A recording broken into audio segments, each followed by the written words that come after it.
Madam Chairwoman, everyone is in from the waiting room. Thanks, Monty. We'll give everybody a second just to see. Wow. It's pretty impressive how many people have chosen to join us on this beautiful evening. I still see some people popping up. Great.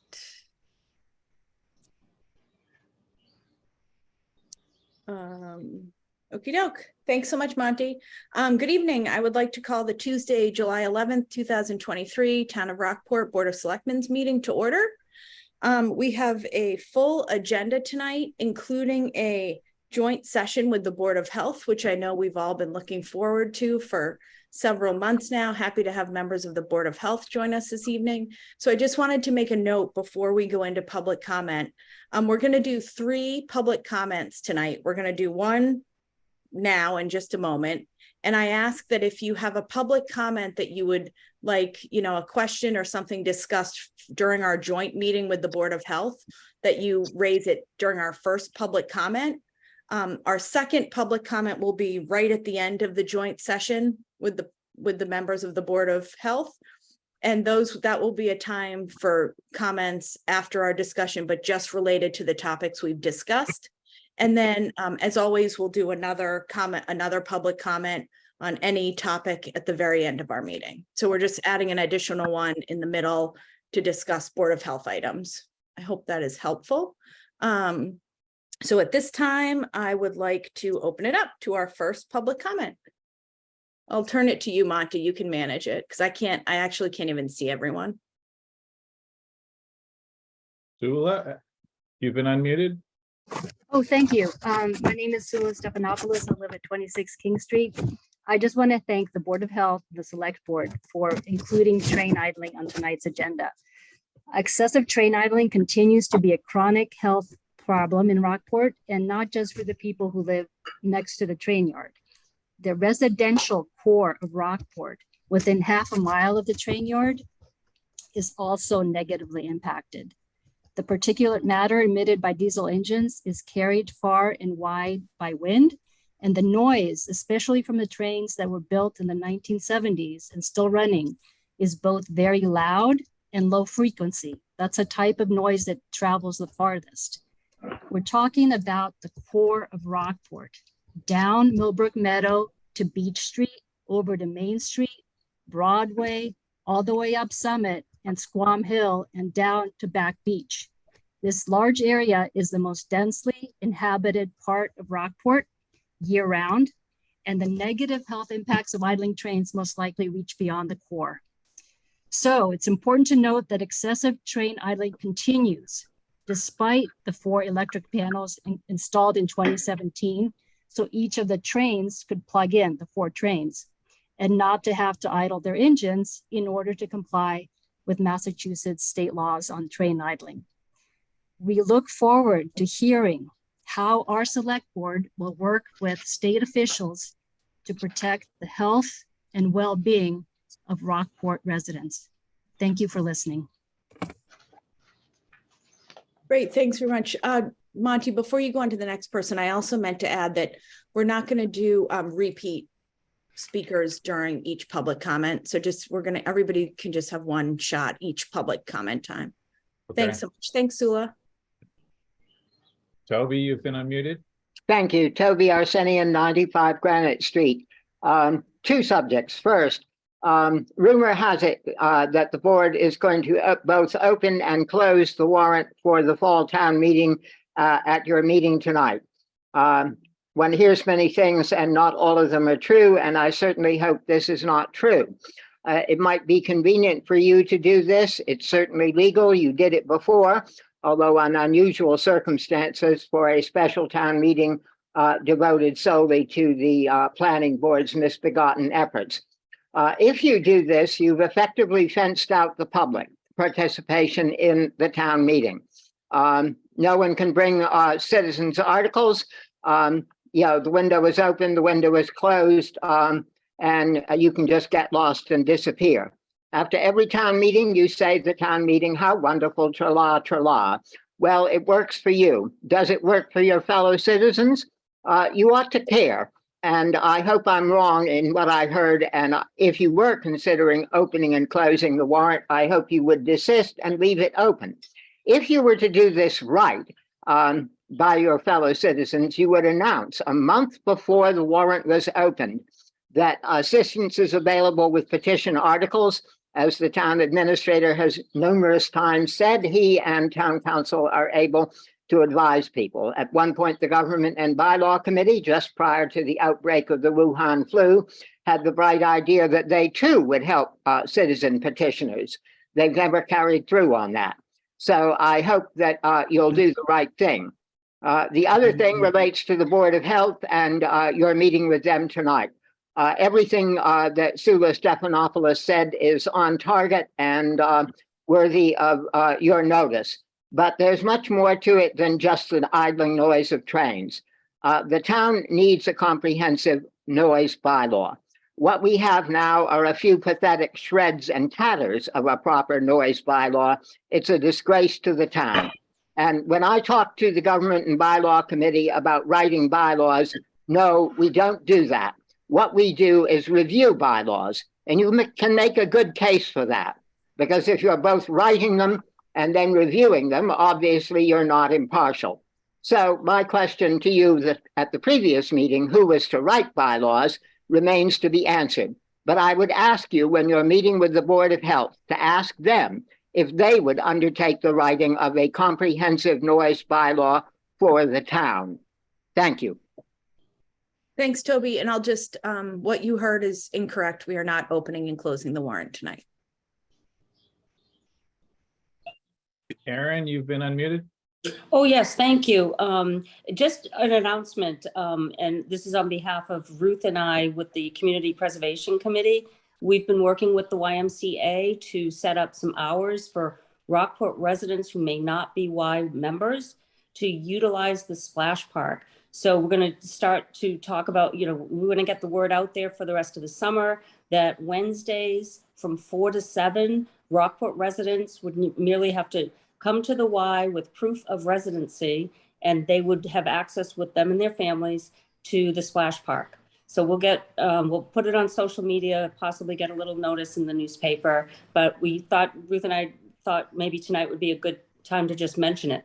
And that is, as you all probably know, but just to update people, I think it was 2019 where the Community Preservation Committee recommended and town meeting voted to support some funding for the splash park, but it had been brought up that the YMCA is a member-based organization. So there was an agreement so that folks who are not members of the Y would have access. So every Wednesday for the rest of the season from 4 to 7 on Rockport residents are welcome to access the splash park.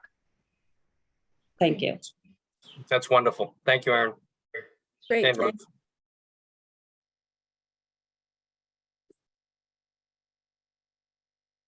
Barbara, you've been unmuted. Oh, thank you. Barbara Kaplan, 4 Ocean Avenue. I wanted to start by saying thank you because at our last meeting, you heard our voices about the ARPA survey, even though we were disappointed in not having a checkbox for affordable housing. You did extend the survey to July 7th, which gave us a chance to get it out more on social media. And you did blast it on the e-blast where people had signed up. So we really wanted to say thank you for hearing our voices and responding in that way. And one other thing, I wanted to we use the term affordable housing at almost every one of these meetings because that's one of my passions. And I would just like to say what the definition of affordable housing is according to the state, because it's not just housing that is easier for people to afford. It's households that earn below 80% of the area's median income, which is the AMI, area's median income. And Rockport's area's median income ranges from about 78,000 to 129,000. So when we talk about affordable housing, that's the kind of affordable housing that will get us from the 4.6% current to the 10% that the state would like us to have. And so things like Ms. Donnelly and Ms. Wilkinson, your private trust that you were going to build housing on the church, that housing, of course, would be easier for people to afford, but it doesn't fit the definition of affordable housing and wouldn't get us to the 10%. So I just, would like us to differentiate when we talk at these meetings about affordable housing, the state definition versus just housing that costs less and isn't the million trillion that are proliferating Rockport at the moment. So thank you for the opportunity. And I wanted to say one more thing about the ARPA survey. We're very much looking forward to when it's tallied and published so the whole town, everyone can see the results. Thank you. Carol, you've been unmuted. Thank you.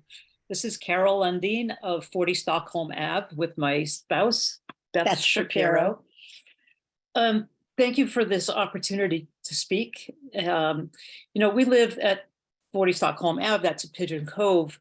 When we step out our front door, we can hear the trains idling from here. It disturbs the peace here, and it disturbs the peace of the wildlife that shares the space with us.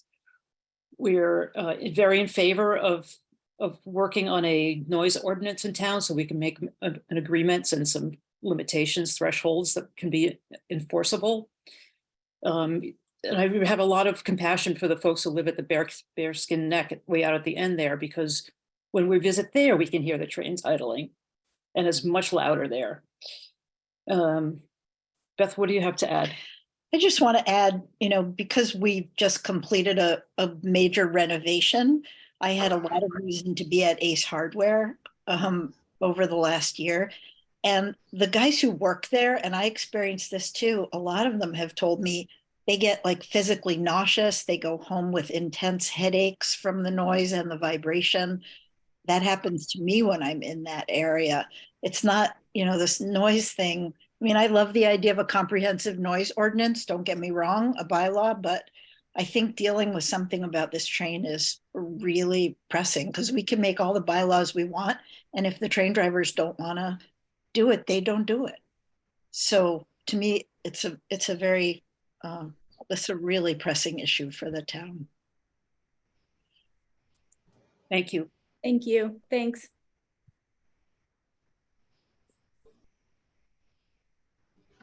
Laura, you've been unmuted. Oh, thank you. Hi, Laura Evans, 77 High Street. I just had a follow-on question to the ARPA. I know when the ARPA has been brought up for the last months at the select board meeting, and you said that once we get the results of this survey, we'll be able to determine how we're going to spend the $2.1 million we currently have. And so we're really eager to see what are the results of that ARPA survey. And I wonder if you can tell us how many folks responded and what is the select board plan for making public those responses so we can see and what everybody said, what the public view is, understanding, of course, that the select board will decide what they decide, but we're really eager to see what the public had to say. Are you able to tell us what the plans to publish those results are and how many folks responded, please? I don't know if Mitch can give us a number yet. We just because of the holiday and it just ended on the 7th, which was just a few days ago. I don't think we've even decided that yet. My guess is that we'll come up with some kind of summary of the responses and share that. But Mitch, do you have any idea how many responses we got? There are, 396 responses. Great. That's pretty much what I know. I haven't analyzed it yet because it just Yeah. closed. 396. Great. Perfect. So if my guess is that if we don't have some kind of summary at our next meeting, my guess is it will be one of our next couple meetings that we'll have like a summary with a summary of the results. We'll do it as soon as we can get to it, I promise. Teresa, you've been unmuted. Hi. Hi, this is Terry Rizzolo from Forest Summit. We are within footsteps of the train, and I want to piggyback on what both what Sula and Carol and Beth had to say. The issue about the trains is not just noise, but there are multiple levels of impact on us as citizens. And the committee on the who has worked on this extensively the past year, but this is an issue that goes back at least 12 years. And at least 3 of the select people that are on here, as well as Ruth George, who's on the Board of Health. I want to point out this is not a news flash of some new issue, and that there are many things, the federal consent decree that the Metra or MBTA has not been holding their responsibility to do these things properly. And so, though I am very happy that we're all talking about this, and finally the Board of Selectmen is having this joint meeting with the Board of Health, this is not a new issue for either our current elected officials, past elected officials, and certainly our state reps, Ferrante and liking him his name, Senate Minority Leader. Thank you, Bruce Tarr. So I'm happy we're doing this, but I have to say I'm a bit skeptical about your real commitment to actually do things. So talk is cheap. I want to see some action. I want to see your feet moving. And I want to tell you, I think we will all hold you accountable for your failure in not doing this. So I look forward to some positive action.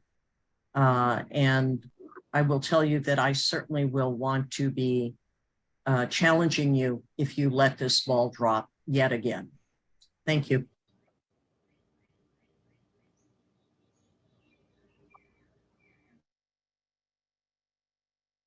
Anyone else for public comment? I don't see any other hands. Do you, Monty? I do not. Denise has her hand up, actually. Sarah. Denise. Yeah.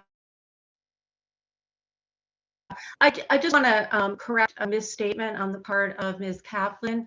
The Community Land Trust is indeed focused on affordable housing as defined by the state. It's 80% and below area median income, which we use as the county area. Oh, I don't know. Can you hear me now? Yeah, something's wrong with your audio. Can you hear me now?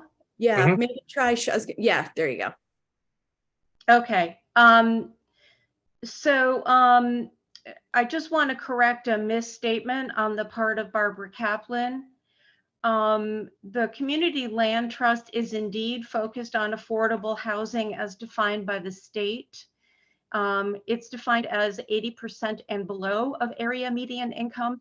And of course, because we're in Essex County, we use Essex County area median income, which varies based on household size. So we are working with the same parameters. I just wanted to make that correction. Thanks, Denise. Okay. I don't see any other hands. Do you, Monty? I do not. Okay, great. Okay. Moving on. Next, we have one agenda item, and then we'll move into our joint session with the Board of Health. And that is to interview and consider appointment of Patrick Herlihy to the DPW Commission. Is Patrick here? Do you see? I saw him earlier. You did? He's here, Madam Chair. Great. And I see Bruce Reed, DPW Commissioner, is here, and Aaron Battistelli. And I know that we heard a few weeks ago, I believe it was the end of June, mid-June, that Jim Gardner would not, didn't want to be considered for another term as a DPW Commissioner. I know Jim served for several terms as Commissioner. Previously, before that, he was on the Finance Committee. Jim is a former neighbor of mine. I feel like years ago, I probably had a part in convincing him to take part in this craziness. But I just want to, obviously I'll send Jim a note, but I wanted to thank him for his service as well. I know that the DPW is better for his service, and hopefully he'll volunteer for something else soon. And I think he got a sailboat that I've seen him out on. So something tells me he's going to be enjoying that this summer as well. And then we did receive one application to the DPW Commission, and that's Patrick Herlihy. And so we are going to interview Patrick tonight. Patrick, are you on here somewhere? I am, if you can hear me. There you are. I can hear you. I Yep. can't, oh, there you are. Now I can see you. It's some nights we have like so many screens of people, it's hard to keep up. Yep. Welcome. Thank you. So we all received your letter of interest and your resume, but for all of the members of the public that are here that didn't, it would be great if you could just give a little summary of what brings you here tonight. And I will also add, I'm sure you'll bring it up as well, that Patrick is currently the Granite Pier Coordinator for the town, and you've done that for, is it 3 years? 6. Oh my God, I'm getting old. Time flies. All right, I'll Yeah. turn it over to you, Patrick, and then we can open up to the board for questions. Yes, and thank you, board, for having me tonight and taking my letter of my cover letter, my resume. In the letter, I just read it back to myself, and I really do feel those words are true. That my skill set day to day at work. I work at Treehouse Design in Rockport. We build single-family homes in Rockport, Gloucester, Manchester, Ipswich. The world of building right now is advancing, and I enjoy that part of it very much. I like to get my hands dirty with the site work. I enjoy doing all the permitting in the preliminary. I do all the estimating here at Treehouse Design, so I'm very familiar with budgets. And honestly, as a resident and a young resident with elderly parents, I think I see a big spectrum of the Rockport population that I can hopefully help the other commissioners move the DPW program forward. Great, thanks so much. Questions from members of the board? Selectman Murphy? I hope Michelle is not on the, your mother is not on the Zoom call with that elderly comment. I think she is too. Yeah. That's her. Anyway, thank you, Pat, for stepping forward. And, you know, I read your resume and it's pretty intense with the type of work that we're looking for a commissioner. But is there any aspect of the, and again, I know you've been to a couple meetings and so forth. Is there any aspect to the job that you think your skill set would really benefit the town? Honestly, probably the logistics and the day-to-day operation, which I'm well aware. One of my biggest attractions to the Board of Commissioners right now is 2 great members and a really strong team at the DPW that I've had the pleasure of working with because of Granite Pier. Mm-hmm. I have to say, seeing all that come in alignment in the last couple of years, put along with my resume, I think we can really make some good progress. Specifically, this is kind of new in the last couple of weeks, so I haven't really talked to the guys, but I'd be interested in what kind of softwares they're using. At Treehouse, we use some PDF readers and some project scheduling software that really streamlines it. It allows us to share progress and financial progress with our clients that I'd love to share with the team down there and see if it has any traction with them. Great. Well, thank you. And thank you for stepping forward, Pat. Mm-hmm. Great. Anyone else from the Board of Selectmen? Selectman Lilia? Yes, Pat. I guess my principal comments relate to what I believe is the attention to detail that Treehouse Design exemplifies. So your experience with them, long experience working with the owner, who I'm sure is demanding in his own way. Certainly his product is very stylish and well done. It's all appreciated. So my hope is that you can bring that attention to detail to the DPW, to the commissioners, and follow through on everything. That would be my hope for you. Thank you for the compliment. I will relay it. I guess I breezed over it because it's the way we do business here is is the highest of design and the highest of details. And yes, I think I relayed this to Mitch and Sarah in discussing this. I only put my name on things that I really believe in. I knew I could help Granite Pier when I started helping them. Maybe it was 5 years ago, Sarah. Maybe it was only 5. But I wasn't going to step in there if I couldn't really help them. And I thought long and hard about this, and I feel the same way. Thank you. Great. Denise is having some technical difficulties, just having computer issues. Ross? Thank you. Thank you for putting your name forward, Patrick. With today's view on affordable housing and the need for it, the DPW is tasked with getting a report for the water and sewer usage, and I know they had an update at today's meeting, and I'm just hoping that you can commit to moving it forward with them and hopefully presenting it to a town meeting in the near future, opposed to, I think for the past 3 years now, I've been listening to Mr. Arsenian bring it up at many meetings, and I just haven't seen it getting done. So I hope, obviously, as I said, there was an update at today's commissioners meeting. So I just hope you can focus and step right in with them and get that going for the public. Yep, I listened in to today's commissioners meeting. I've listened to a couple others, honestly, for sheer interest, whether it was Granite Pier they were discussing, but I did hear some of the commentary that they were talking about. Honestly, probably what I know the least about is this water and sewer at a municipality level.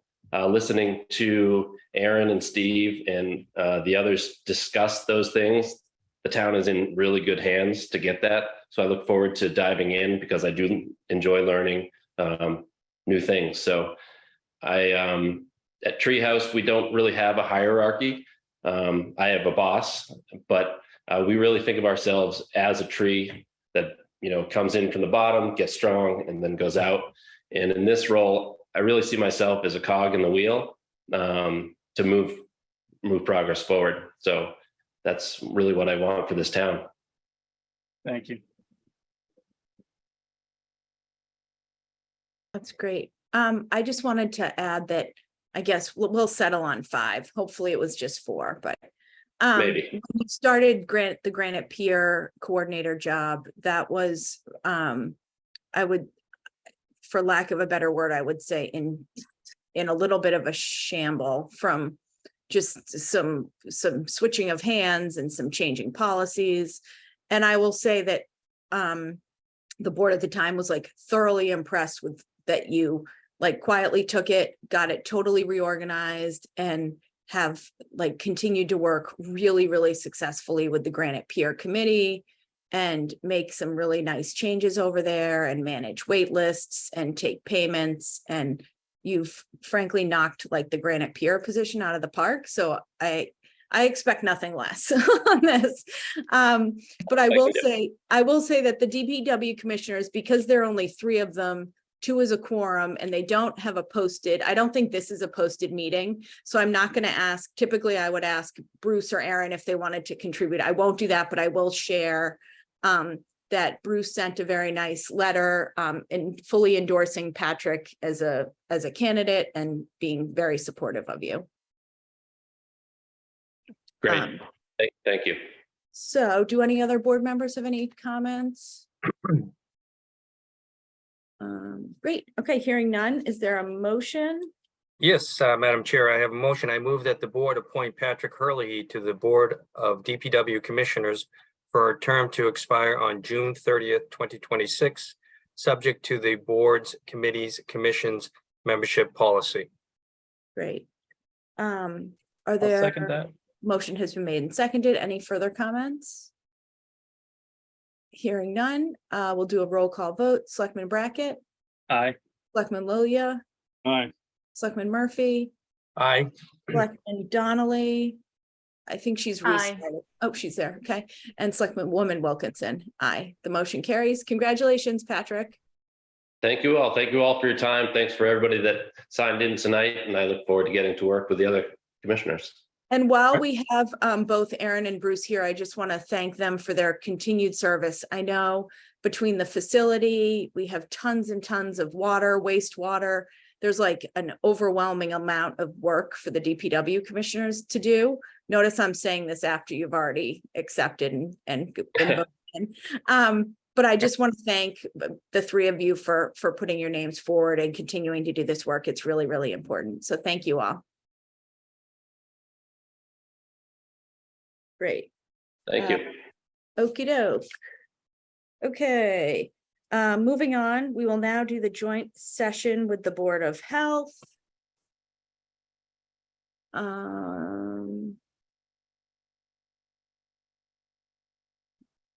Barb McCarthy, there's Barb, lower right. Good evening, Barb. If you want to call your meeting to order, and then if you want to introduce all the members of the Board of Health, that'd be great. Great, thank you. So we would like to call the meeting of the Board of Health to order at this time, and we're glad to be able to have a joint session. We've talked about this for a little while, so I'm glad we were able to make it happen. So with us tonight is Barb McCarthy. I'm the new chair. With us also tonight is Ron Newman, our past chair, Ruth George, our vice chair, as well as Mary Beth Murphy and Ray Cahill. So we're all here tonight and we're glad to be part of this. You will hear from some of us, but not all of us, but know that all of the board members, as well as all the staff that we have on the Board of Health and around us, have helped contribute to what you'll hear tonight. So this was truly a team effort. So thanks, Sarah, appreciate. Yeah, great. And then just so the public knows, so I have been the liaison to the Board of Health for a few years. I try to get to their meetings when I can. So I think I'm probably more up to date than other members of the Board of Selectmen. Even, I do my best to kind of report back to them. But what we had the Board of Health send their meeting materials to us last week so that we could review them, so that they can give kind of very brief overviews, and then we can spend the majority of our time tonight in discussion, because I think that's what we've all been waiting for. So we have all, and I confirmed this with all the members, we all received the materials you guys sent and were able to review them. So why don't I turn it over to you, Barb? Yeah, just to make sure that everybody on the call sort of understands, there are three topics for tonight. One is the plastics bylaw and where we're at with that. We've had quite a bit of discussion about where that's going and where we think we might need some next steps. We also want to talk about some of how we spend some of the funding that the town is going to get for the opioid settlement funds. And we've had a process to go through and come up with some recommendations as well that we'd like the board to discuss. And the third thing is we also have the train issue. And so we wanted to bring forth those three items to the joint session to have a discussion. And I think Sarah's right. Our goal is not to recite everything that we've put in writing to the Board of Selectmen, but also to have time to give a highlight of each of the items for everyone on the call, and then also to be able to discuss the things we need to discuss regarding next steps. So I think first on our agenda, Mitch or Monty, I'm not sure if you're going to screen share at this time, or do we not want to do that and just have a general discussion? I could do it either way. What do you want to do, Sarah? Your preference, Sarah. What's first, plastics bylaw? Yes. Do you want to try just discussion, and then if we need the Yeah, let's do why don't we that. try that? Great. Okay, so Ray Cahill, you're on deck for plastics. Hi, thanks, Barb, and good evening, everyone. And I will, in a minute, I will share my own screen. I had to YouTube that, make sure I knew I was going to do that correctly.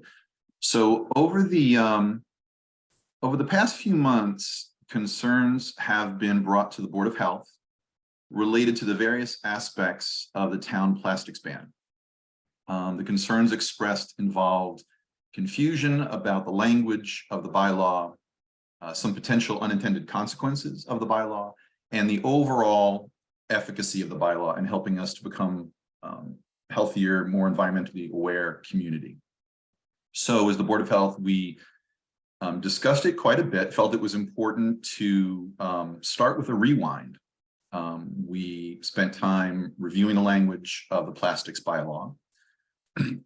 We decided that it would be helpful to take a thorough look at where things stand Now that all aspects of the bylaw are in full flight as of June 1st, I think some of it was on hold during the pandemic.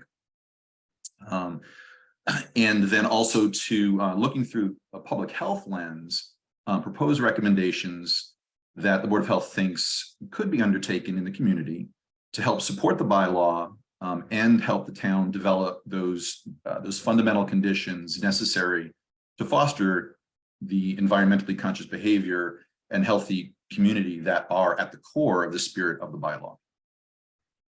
So tonight, my role will be to help summarize the conversations that we had at the Board of Health.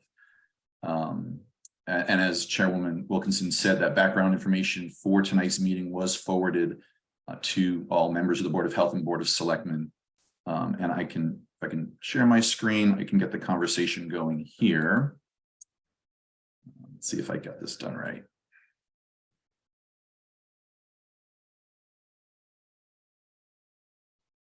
Okay, did that come up? Yes. Excellent. So as far as an agenda for this evening, I'll give a brief review of the plastics ban. We can talk about a review of the current situation. Where is the town since implementing the bylaw and the different parts of the bylaw? Give a brief review of the recommendations that the Board of Health has come up with, and then discuss potential next steps. And as a brief summary, in September of 2018 at town meeting, the first part of the plastics ban was voted in, and that addressed plastic shopping bags, straws, and stirrers. And then in September of 2019, two additional articles were proposed to add to the plastics ban. One was addressing disposable food serviceware, and the other one was related to plastic water bottle reduction.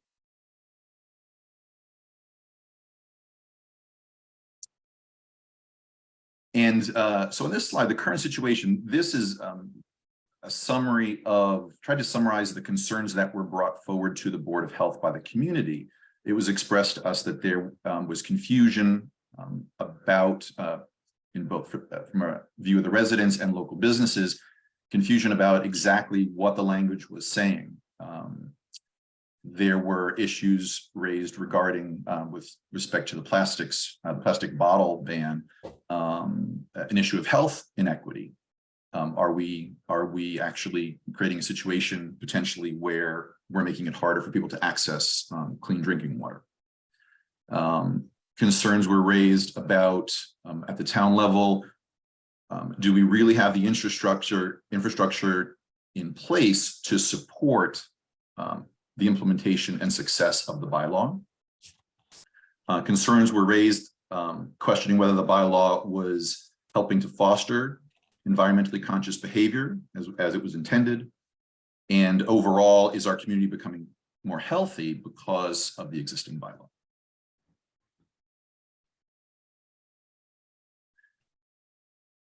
The Board of Health was going to make three general recommendations, and I'll go through each of these quickly. The first was to start by triaging the language of the existing plastics bylaw. We're not going to do that tonight, but just to propose that the language be revisited for clarification purposes.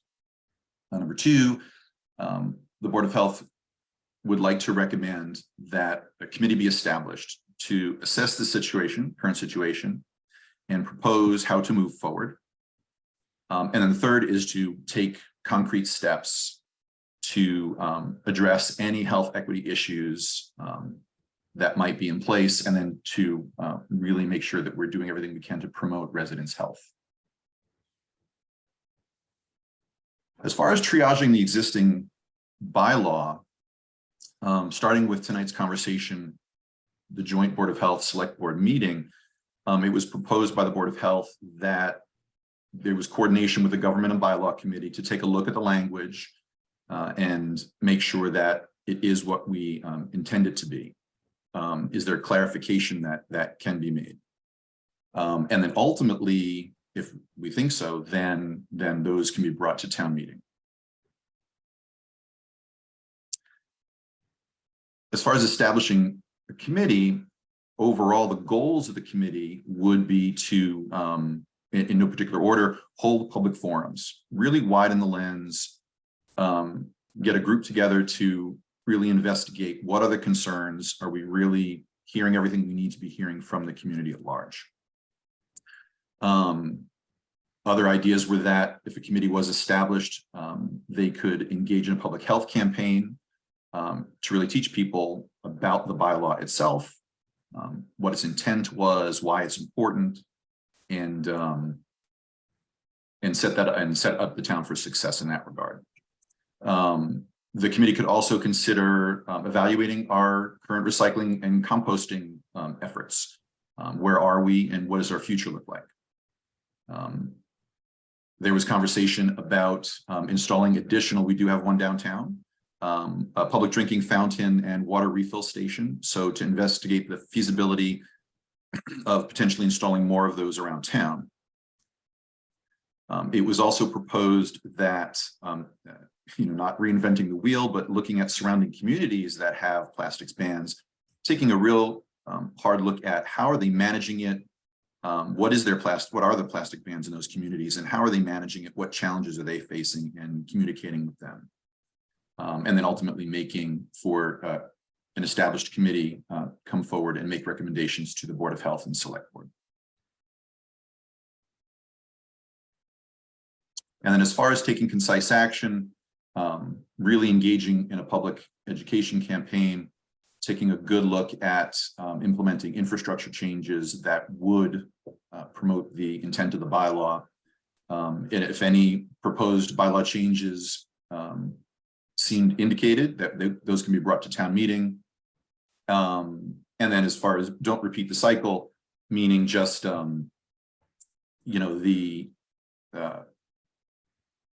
when so much time invested, I mean, in researching this topic, it was so apparent that the passion and the time and the effort put into this was amazing. And it's such an important thing for us to have a good eye on the environment and the role that we play.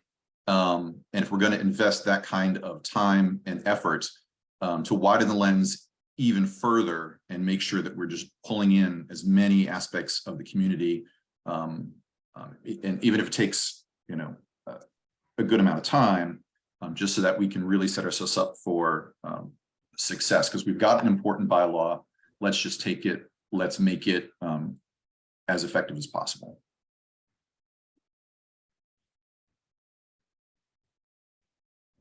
Sarah, can I add just one more comment? Go ahead. I think that, we also struggled at the Board of Health on how to help, enforce it. The Board of Health section is an enforcement role.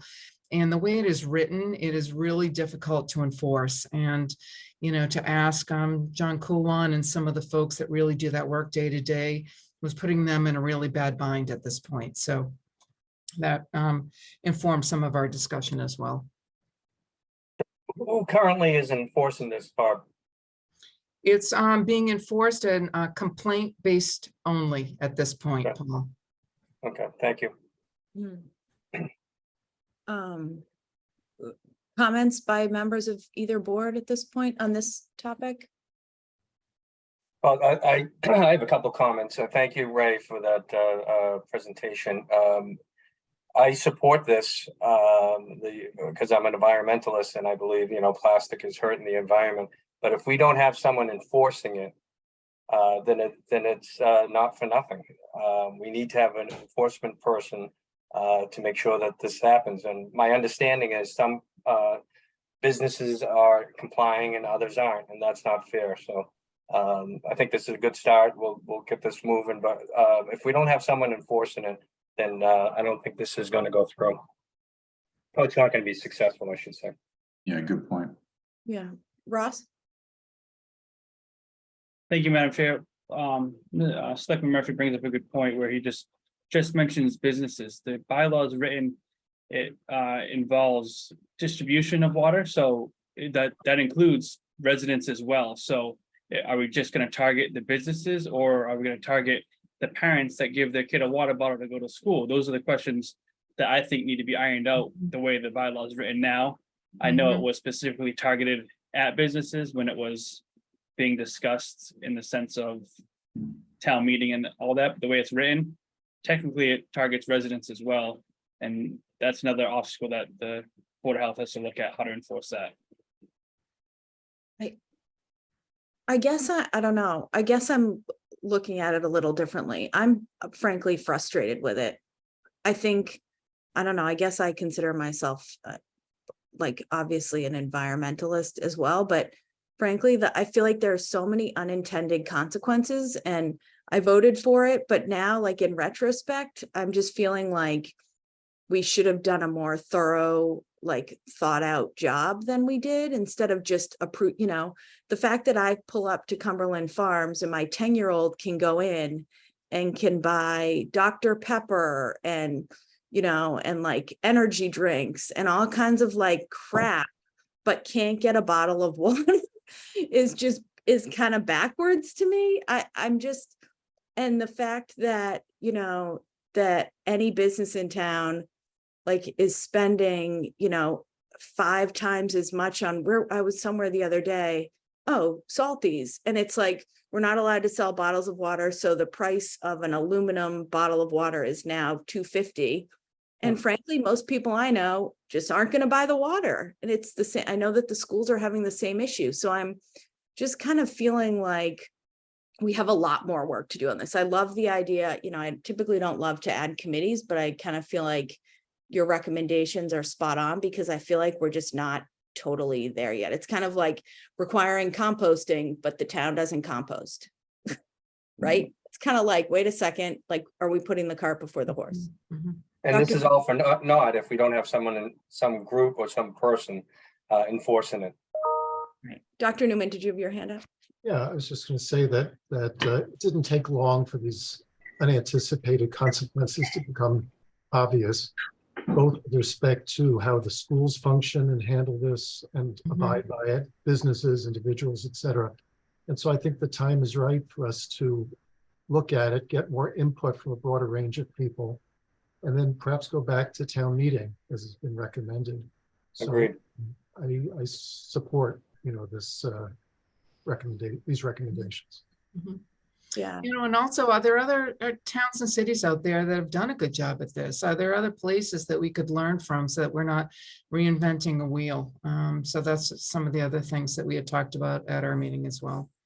Yeah, like what are best practices? Because I'll tell you, I was at a Rockport High School baseball game, and I think it was against Gloucester maybe, and there were like other fans sitting next to us, and someone from the concessions, which is run by Friends of Rockport Athletics, brought them like a hint water, you know, water that had an additive, and was like, sorry, I can't sell you a water now.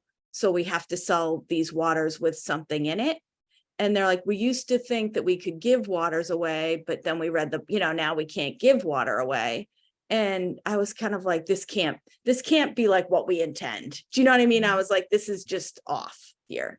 And frankly, it was like a little bit embarrassing that I was like, you know, sitting there, and I'm like, I voted for it. And like, yes, I was well-intentioned, but that doesn't mean that like things can't evolve and we do more research and like adjust our decisions. Tighten it up.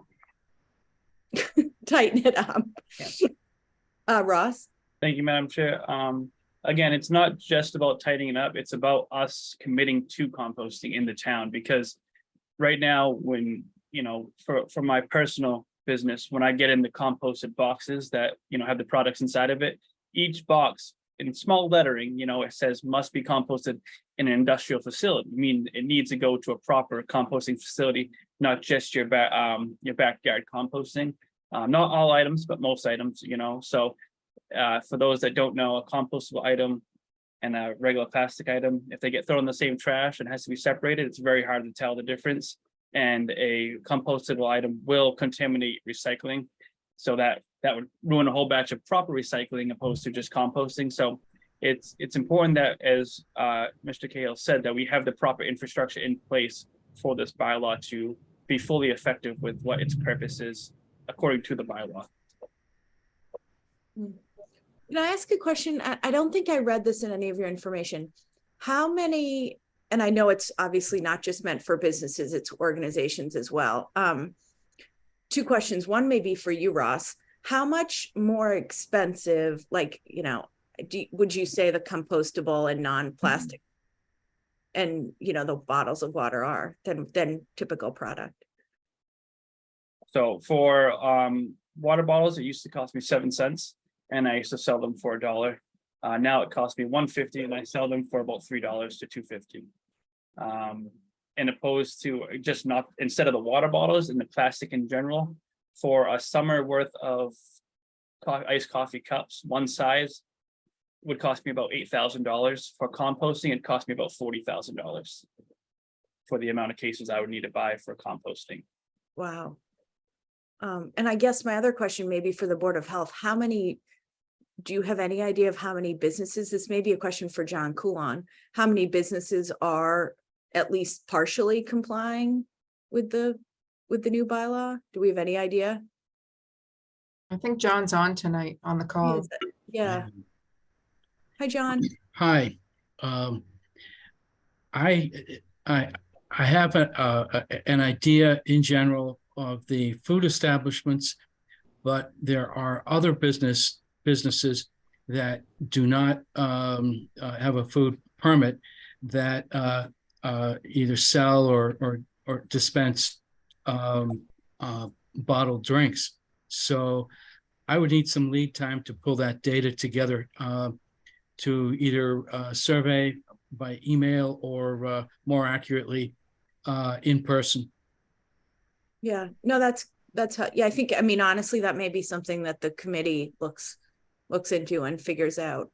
I'm just curious because it's, and I've talked to Ross about this offline. It's staggering to me, like the cost, like how high the cost is. So Madam Chairwoman, if I may. Go ahead, Mary. Yeah. Is that Mary Beth?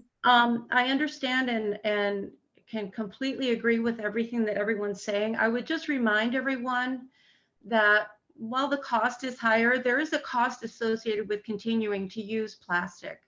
PFAs leach from plastic into groundwater, and if you've been reading the news, you saw the report from the EPA that we now find PFAs, which are cancer-causing chemicals, leaching out of plastics into almost all the groundwater in the United States.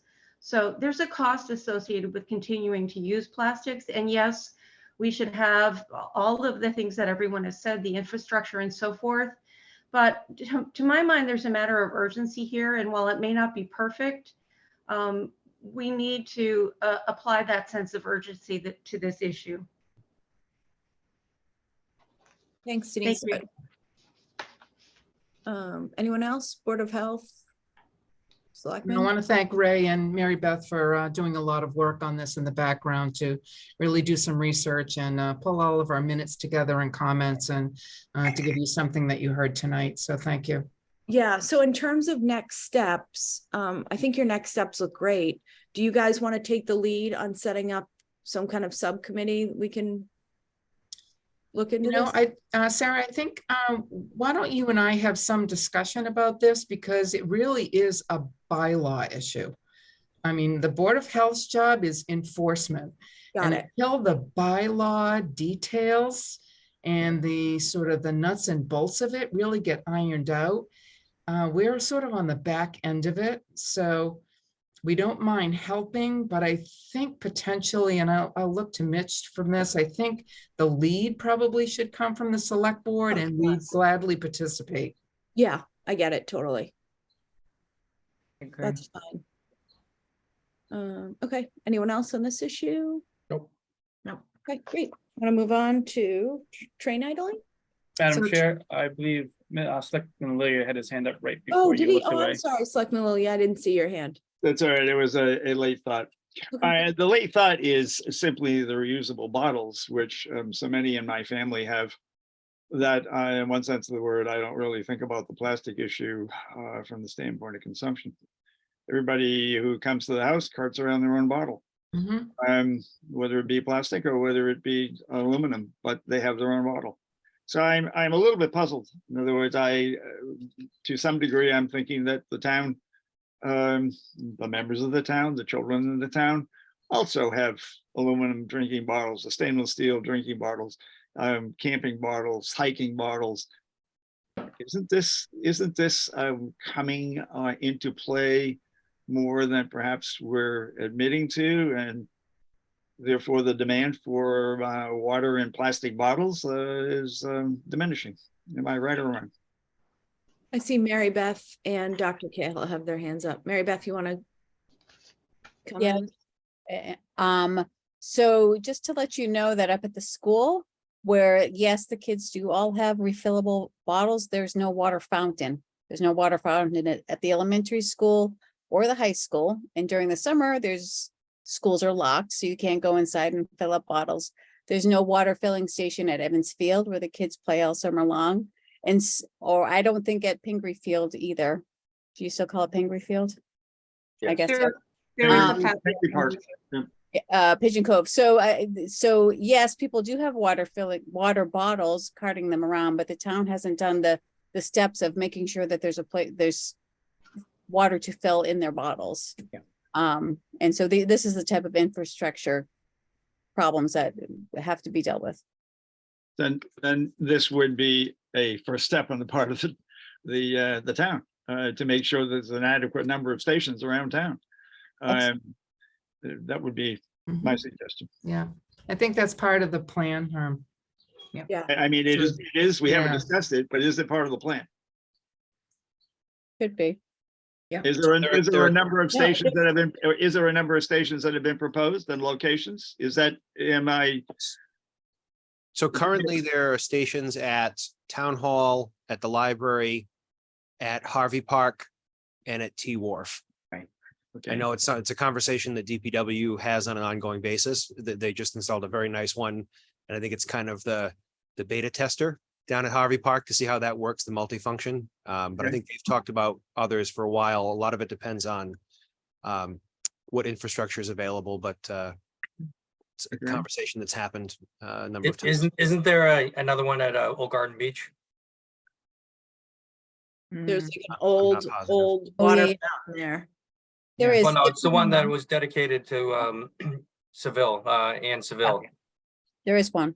Yep. Okay. All right. So then we're further along down this path than we have been previously discussing. In other words, we need to advertise this to try to take the pressure off of anyone either interested in selling it or bringing water in plastic bottles into town. Somehow or other, that information has to be distributed. By what means is the best, I do not know, but that's what I would say. Ross. Thank you, Madam Chair. I think that, as Selectman Leah said, the biggest job is for the town itself to come through with a program in place. I don't think the biggest issue isn't, I don't think the water bottles, I think it's the composting in general. Yeah. I would have no problem just having whatever prices it costs, but when my tourists or customers buy a compostable item, I have composting in my shop, but once they leave, they just have town barrels that go into the trash, which is its own issue on its own. And that's where the infrastructure of the town needs to come into place. And in the sense of the refillable water bottles, I will remind, as many people probably know, they're quite abundant within families. For those to be environmentally sufficient, they need to be used upwards to 50 to 100 times before it has less of an impact than an actual water bottle itself. So those are all options that you have to take into consideration when you look at these. As I've said, I've done a lot of research on these topics and have looked at the environmental impact of when it's being made in the factories. Yes, it's across the ocean, but it's still impacting the atmosphere that we want to claim that we care about. But I know most of us worry about what's just above our heads and not what's happening around the world. Yeah, I also think that if we put our heads together, I don't know, I'd like to look at positive things, instead of saying to a visitor, you can't buy a bottle of water here, I would love to have solutions to offer. Yeah. There's a water bottle filling station that's been at the yacht club for several years, and there's like a little counter on it that says how many bottles it saved, and it's like tens of thousands, which is really cool. A couple years ago, we realized that people were forgetting their bottles. So we started selling the, reusable bottles. But frankly, you get between $20 and $30 for a decent reusable water bottle, which was fine, except that once people buy one, when they forget it, they're kind of like, I still just need water. So, it's kind of like playing out all the scenarios and figuring out ways to like encourage good behavior, but how can the town, for example, I know an equity issue at the school has come up, and, frankly, we have kids that don't have internet access at home that, get a lot of, get free school lunch and other benefits. Frankly, we have students that can't afford a $20 or $30 water bottle. So maybe as a town, we need to provide reusable water bottles. I think that that's kind of the creative stuff that we need to think about. Yeah. But And on top of that, Madam Chair, the free lunch does not include a water. It includes a milk, I believe the superintendent said. That's right. Yeah, which is interesting because this is, I think, this was just the third year of the, COVID. It's still free school lunch. But it comes with a milk, not a water. Dr. Cahill, I see your hand up. I just wanted to give, I have to lower the hand now, there we go. I just wanted to point out that in all the research going way back to 2017, when the movement was put together to try to move the town in the direction of the plastics ban, specifically with respect to the plastics bottle bylaw, this was all, what we're discussing here is not brand new. In other words, there were some conversations about, the reusable bottles, about refilling water stations around town. Even, grant sources were proposed. Who might the town approach for funding for some of these things? So these were ideas that were certainly in place and in the conversation even back then. I think it's just, notwithstanding getting waylaid in so many ways by the pandemic, here we are. Let's see this as a gift. We see some gaps at this point, just based on where we are at this moment in time. So let's use that. I think it kind of helps put us on good footing to really move forward and come up with something very strong and that the public can get behind. And again, to take some of those initial concepts and just pick up the baton and keep running with it. So yeah, a lot of great work was done. I think it's just, here we are. Let's just pick it back up and keep running with it. Yeah. So Sarah, I'd like to call the question, we've had great discussion on this topic. We've done a lot of research. We know we need to do something. Okay.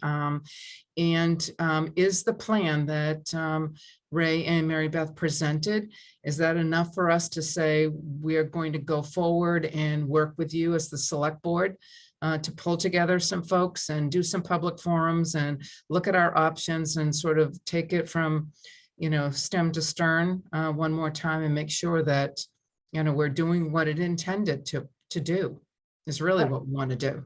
Yeah, I think that sounds great. Can we get can the Board of Selectmen just kind of agree to moving forward on that? And then Barbie, you and I can talk offline about, kind of a makeup of that group. Great. Sound okay to everybody? Yes, I think that's a good one. Fine. Other places have done it. There's no reason why we can't also. Yep, absolutely. Great. Okay. Sounds good. Next topic. Thank you. Trains. We thought plastics was hard. Okay. So I'm going to turn this part over to Ron Newman. He has done huge amounts of work and with lots of folks over the course of the year to sort of gather thoughts about the train issues. And we heard it in public comment this evening. So I'm going to turn it over to Ron. Thank you. Thank you, Barb. I know that everyone is familiar with this topic, and as we heard at the public comment, the public is very much aware of what's what the issues are, and I'm glad that everybody's had a chance to read the written comments that were distributed before the meeting. But I'd like to start with a few additional comments, and I'm going to read them for the sake of efficiency. It should just take a few minutes. So noise and air pollution related to the trains idling at Rockport Station, especially overnight, has been a problem for many Rockport residents for many years. Despite state regulations that limit routine idling to 30 continuous minutes per locomotive, and the installation years ago of electric plug-in stations that was supposed to minimize the need for idling, idling that is prolonged and loud persists. Citizen complaints conveyed to MBTA staff through the Rockport Police produce temporary results at most. In years past, citizens and others have proposed several actions to decrease the impacts of idling, including to optimize the use and effectiveness of those electric plug-in stations, to overnight only the quietest and most fuel-efficient locomotives in Rockport, to move the overnight layover station out of the downtown area, to electrify the Rockport commuter line all the way out from Boston to Rockport, and to construct noise and fume abatement structures at the station. These measures have been proposed over years, but as best I can tell, in recent years, they have not been pursued further. Last year, an organized citizen group representing over 150 residents who live in the vicinity of the station came to a Board of Health meeting and presented this as a public health issue and requested the involvement of the Board of Health and requested our help. The Board of Health agreed that noise and fumes produced by trains can increase the risk of various adverse health effects. And these include, not limited to, but include increased risk of hypertension, stroke, heart attack, vascular inflammation, disrupted sleep, increased anxiety and other psychological problems, as well as decreased school performance.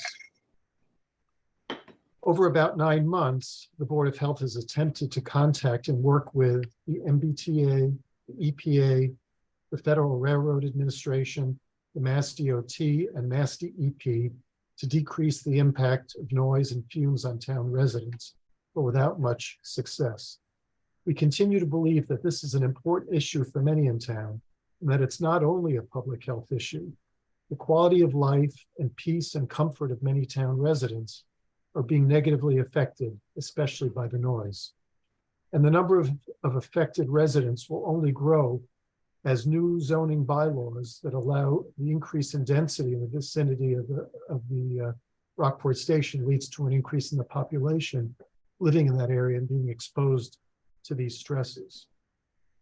We believe that impacted citizens will not see substantive improvement in this situation without additional assistance.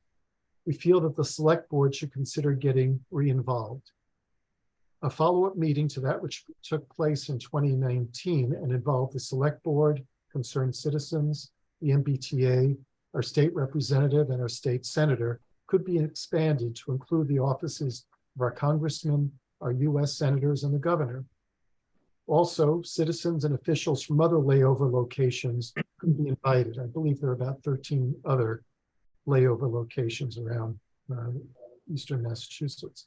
Such a meeting could result in the creation, again, of a group or task force that would work to decrease noise and air pollution at these layover stations. But the work group would need to be oriented towards specific goals. Something needs to come out of these meetings. I note that the minutes from the 2019 Select Board meeting show that a follow-up meeting to assess progress was proposed, but I don't see any evidence that this follow-up meeting ever took place. Also, two-way communication was to occur as a result of the meeting, but I haven't found evidence that increased communication was a result of that meeting either. So I think the bottom line is that this longstanding issue persists, and the well-being and potentially the health of many of the town residents is compromised by the noise and the fumes. And so the Board of Health would like to partner with the Select Board and others to work toward persistent, specific solutions to these persistent problems. I think that the Board of Selectmen can add some clout. I think the citizens came to the Board of Health thinking that we had clout and we could come at this from a health perspective, and that would get the attention of the powers that be to a greater extent than individual citizens could get attention. But unfortunately, Board of Health isn't enough.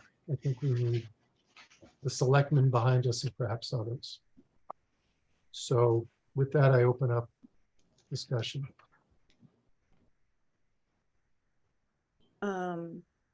I'm happy to start.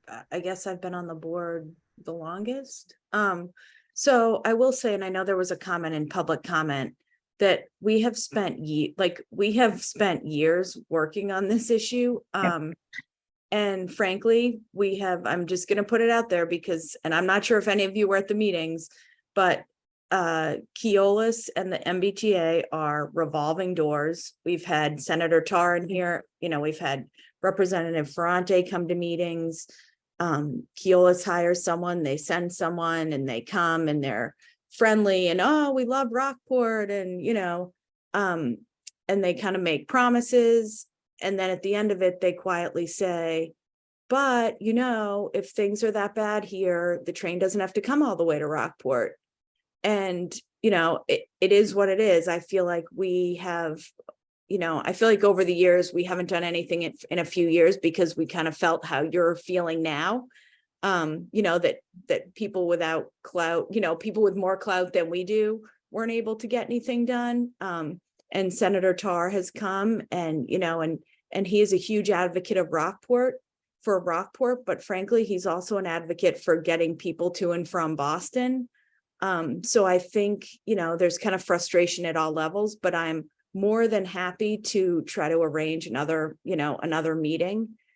I would probably do it directly, through Senator Tarr's office, because I think he probably has the most clout of anyone, unless Mitch has another suggestion.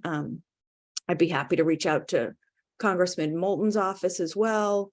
So I don't think it's that we don't want things to change. I think it's that, the MBTA has a million problems, and unfortunately we aren't at the top of their list. I'm happy to not give up on it, and I'm happy to try to think of creative solutions. So I don't want to be negative. I was actually very hopeful that coming from a Board of Health lens may be more useful. But I'm happy to work with you guys and partner with you. Ross? Thank you, Madam Chair.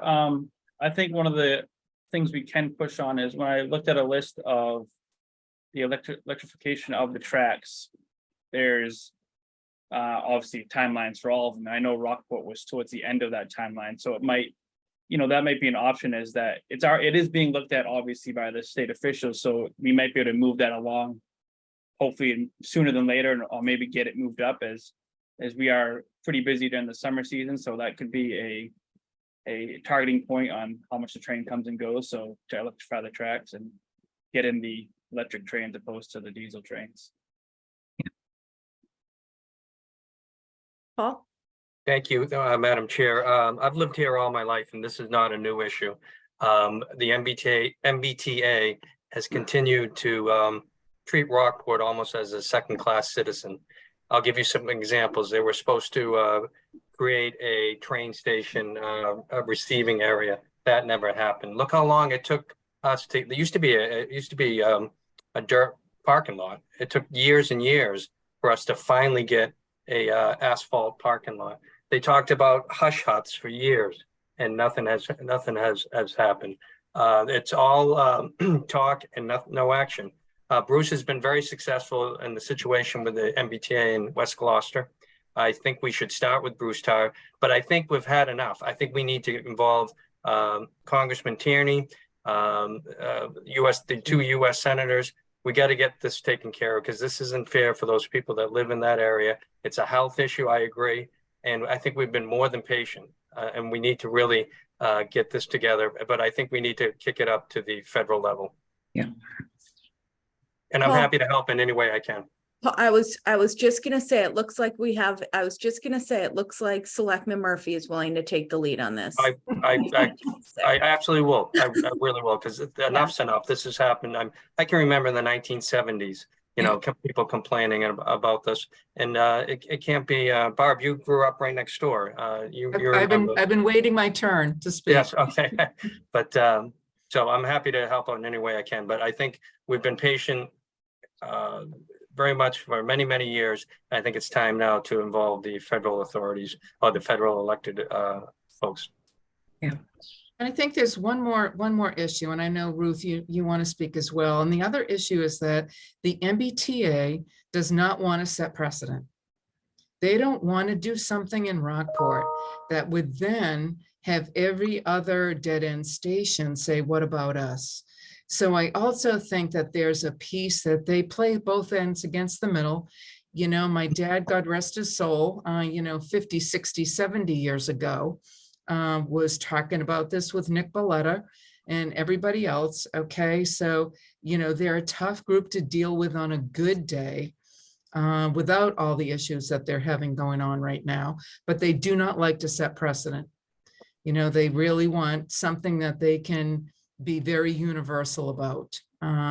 So we just have to be careful that we're not too outrageous and that we're not asking for things that other folks wouldn't ask for as well.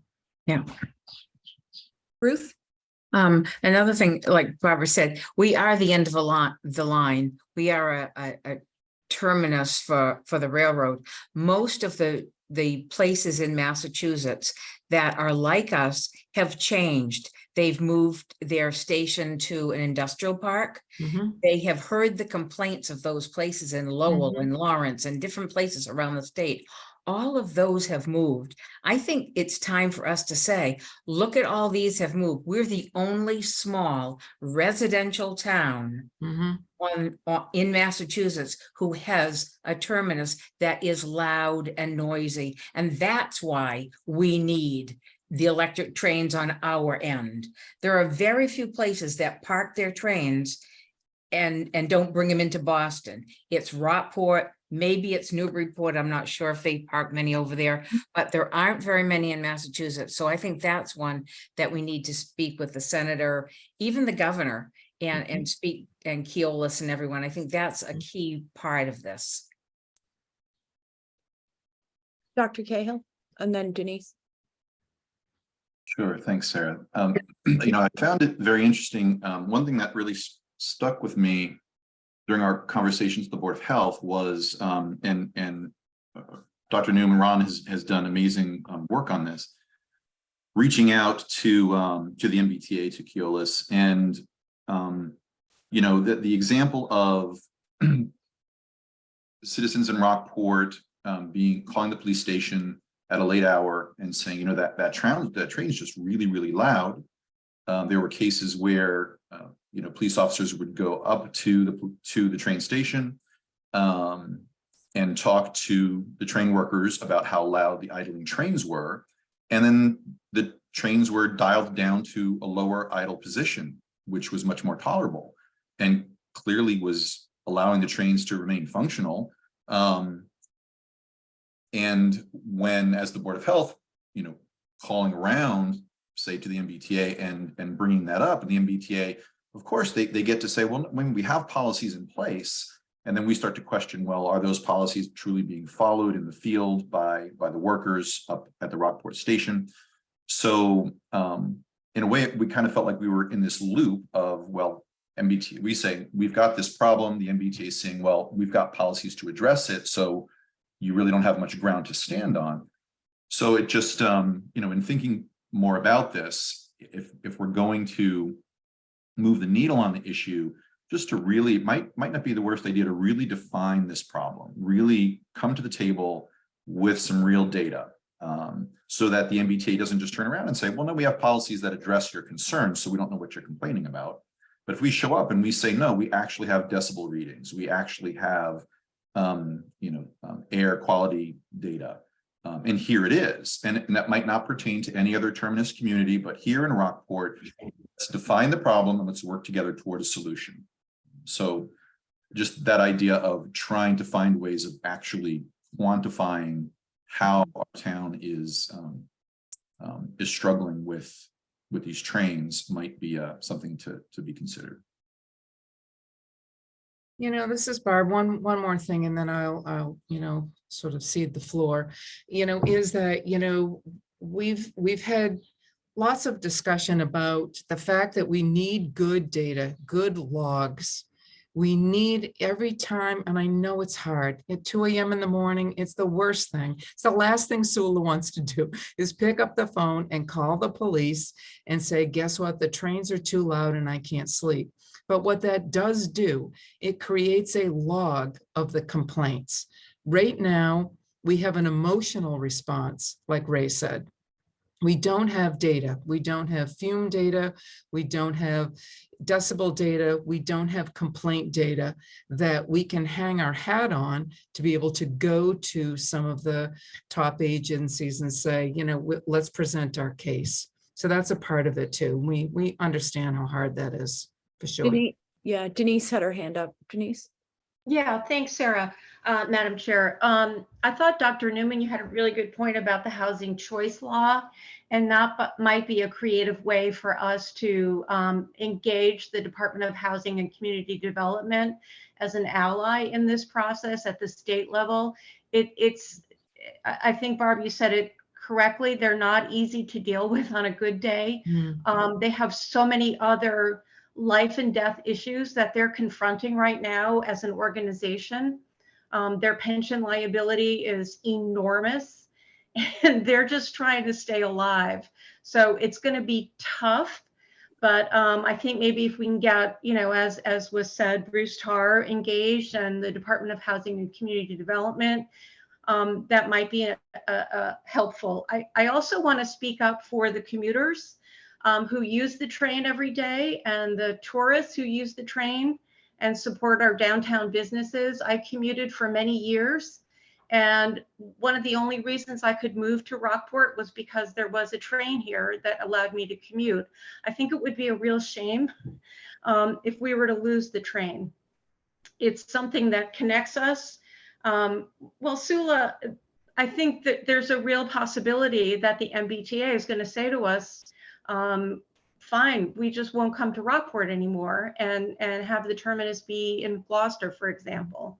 So I just think, you know, I understand everything everyone's saying. I can hear the train up here on Pigeon Hill Street quite often. But I just want to speak up for those of us who depended on the train and depend on the train to be able to live here. Yeah, I agree, Denise. I think that goes back to Barb's point of not of our requests being realistic. You know, I live on Highview Road, which is just about to the Gloucester line, and we hear the train almost every night when it's leaving town. And there's woods and, you know, and to me, it's part of living here. So I think we really need to drill down on connecting with them on the actual, you know, the issues like the overnight idling, but we can't go to our higher elected officials and complain about the train coming here. We just, you know, and you know, people can laugh and say what they want, but the train will cease coming here. Senator Tarr was very clear with us before on that, that, you know, there's only, and just so people know, because, you know, a lot of people are like, oh, locally, you don't do anything to help, but the MBTA doesn't have to follow any local regulations. They can, you know, they can basically do whatever they want. I know there's a federal decree, but they, you know, they don't have to follow any local regulations, which is frustrating as it is a reality that, you know, I actually think Denise's idea of using the housing choice and going through the Department of Housing may be like super, super smart because, you know, the state is asking us to change our zoning to allow for more housing units. Like, you know, let's play ball a little bit and hey, let's improve the conditions around that area. So I think maybe that's a really, really smart move. Ross, you had your hand up. Yeah, thank you, Madam Chair. I think as you were saying, getting down to the idling, I think our office should reach out and figure out the answer to why they're not plugging into the electrical panels that they put in the first place. I know they were put in a few years, I don't know how many years ago, but I know they were put in. I think Board of Health wasn't getting any response for that issue from this MBTA. So I think that should be the first target we go for, as the idling is the major issue at this moment. So if we can get that figured out, hopefully we can move on from there. Yeah. Dr. Newman? Well, just to address Ross's comment, when I spoke to the chief railroad officer of the commuter rail, and I raised that question, he said, no, we use it consistently all the time to its full, and get the full benefit from it. And so he kind of was stonewalling me. I also asked, why when the police go and bring a complaint to the MBTA overnight staff that we're able to get the idling turned down. He said, absolutely not. We're always doing 100% of what we can do to minimize idling. So there's really a lack of acceptance of any responsibility that there's anything else they can do. But I was going to say that if the Board of Health chair agrees, I'd be happy to work with Selectman Murphy.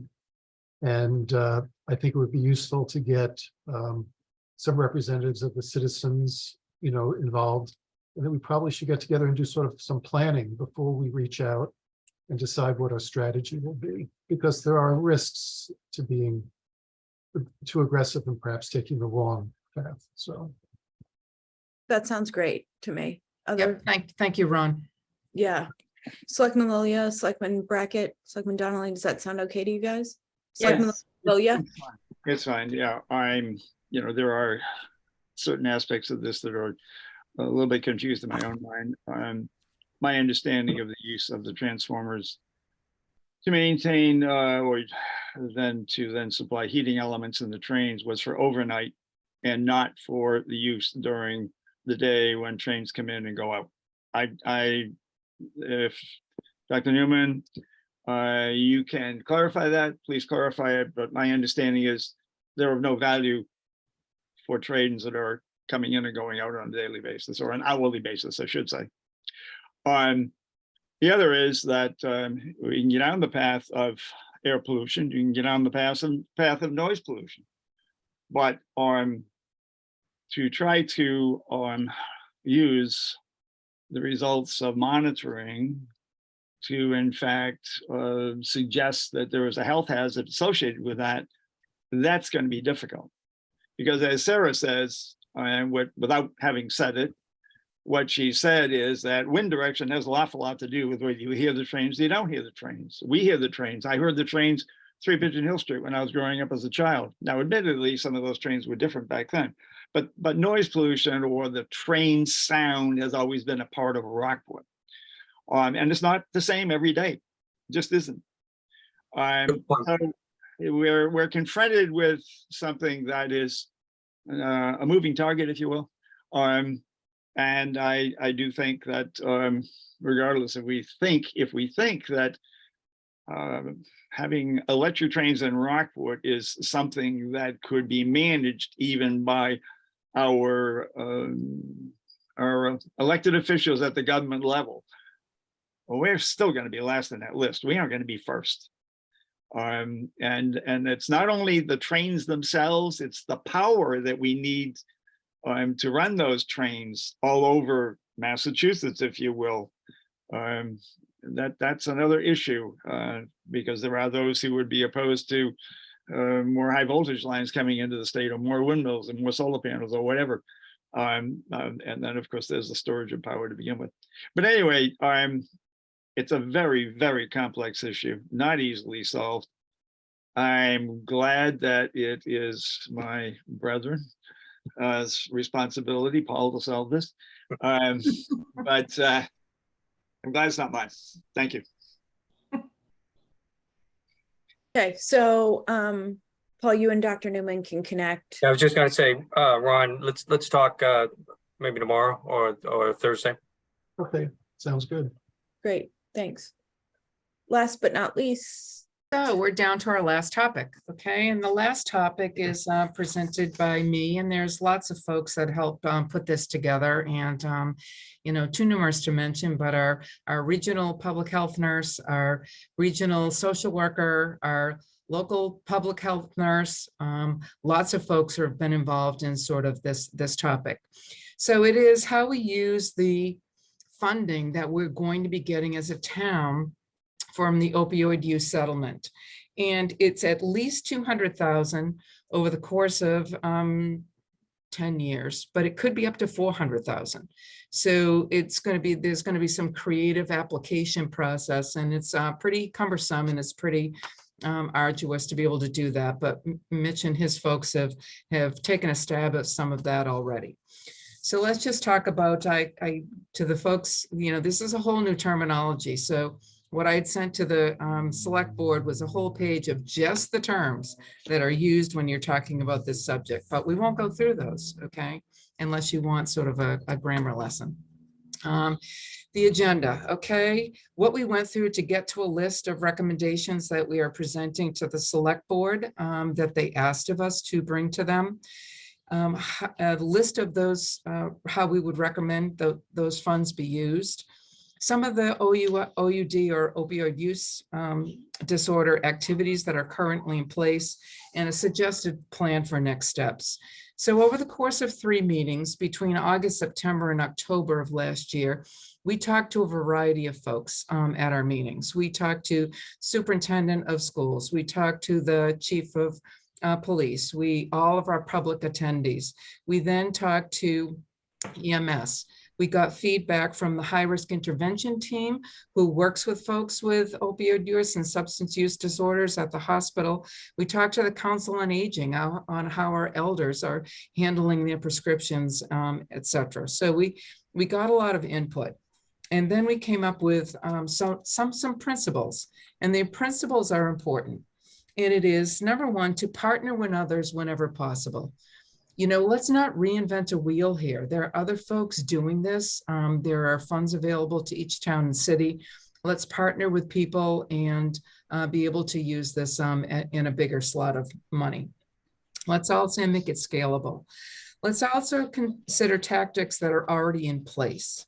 Okay, we do want to make sure that, you know, we're doing good things. Let's take credit for those and maybe grow those and leverage those. We also want to share resources. And we also, the Metropolitan Planning Council has a great track record at the state level for doing some of this work. We should leverage some of the great things that they're already doing. So what are our recommendations?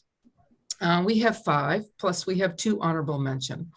The first is to create in place emergency community cabinets that have Narcan or naloxone, fentanyl strips, education, and a list of resources. This is the same as for the AED, the automatic external defibrillator kits have that as well.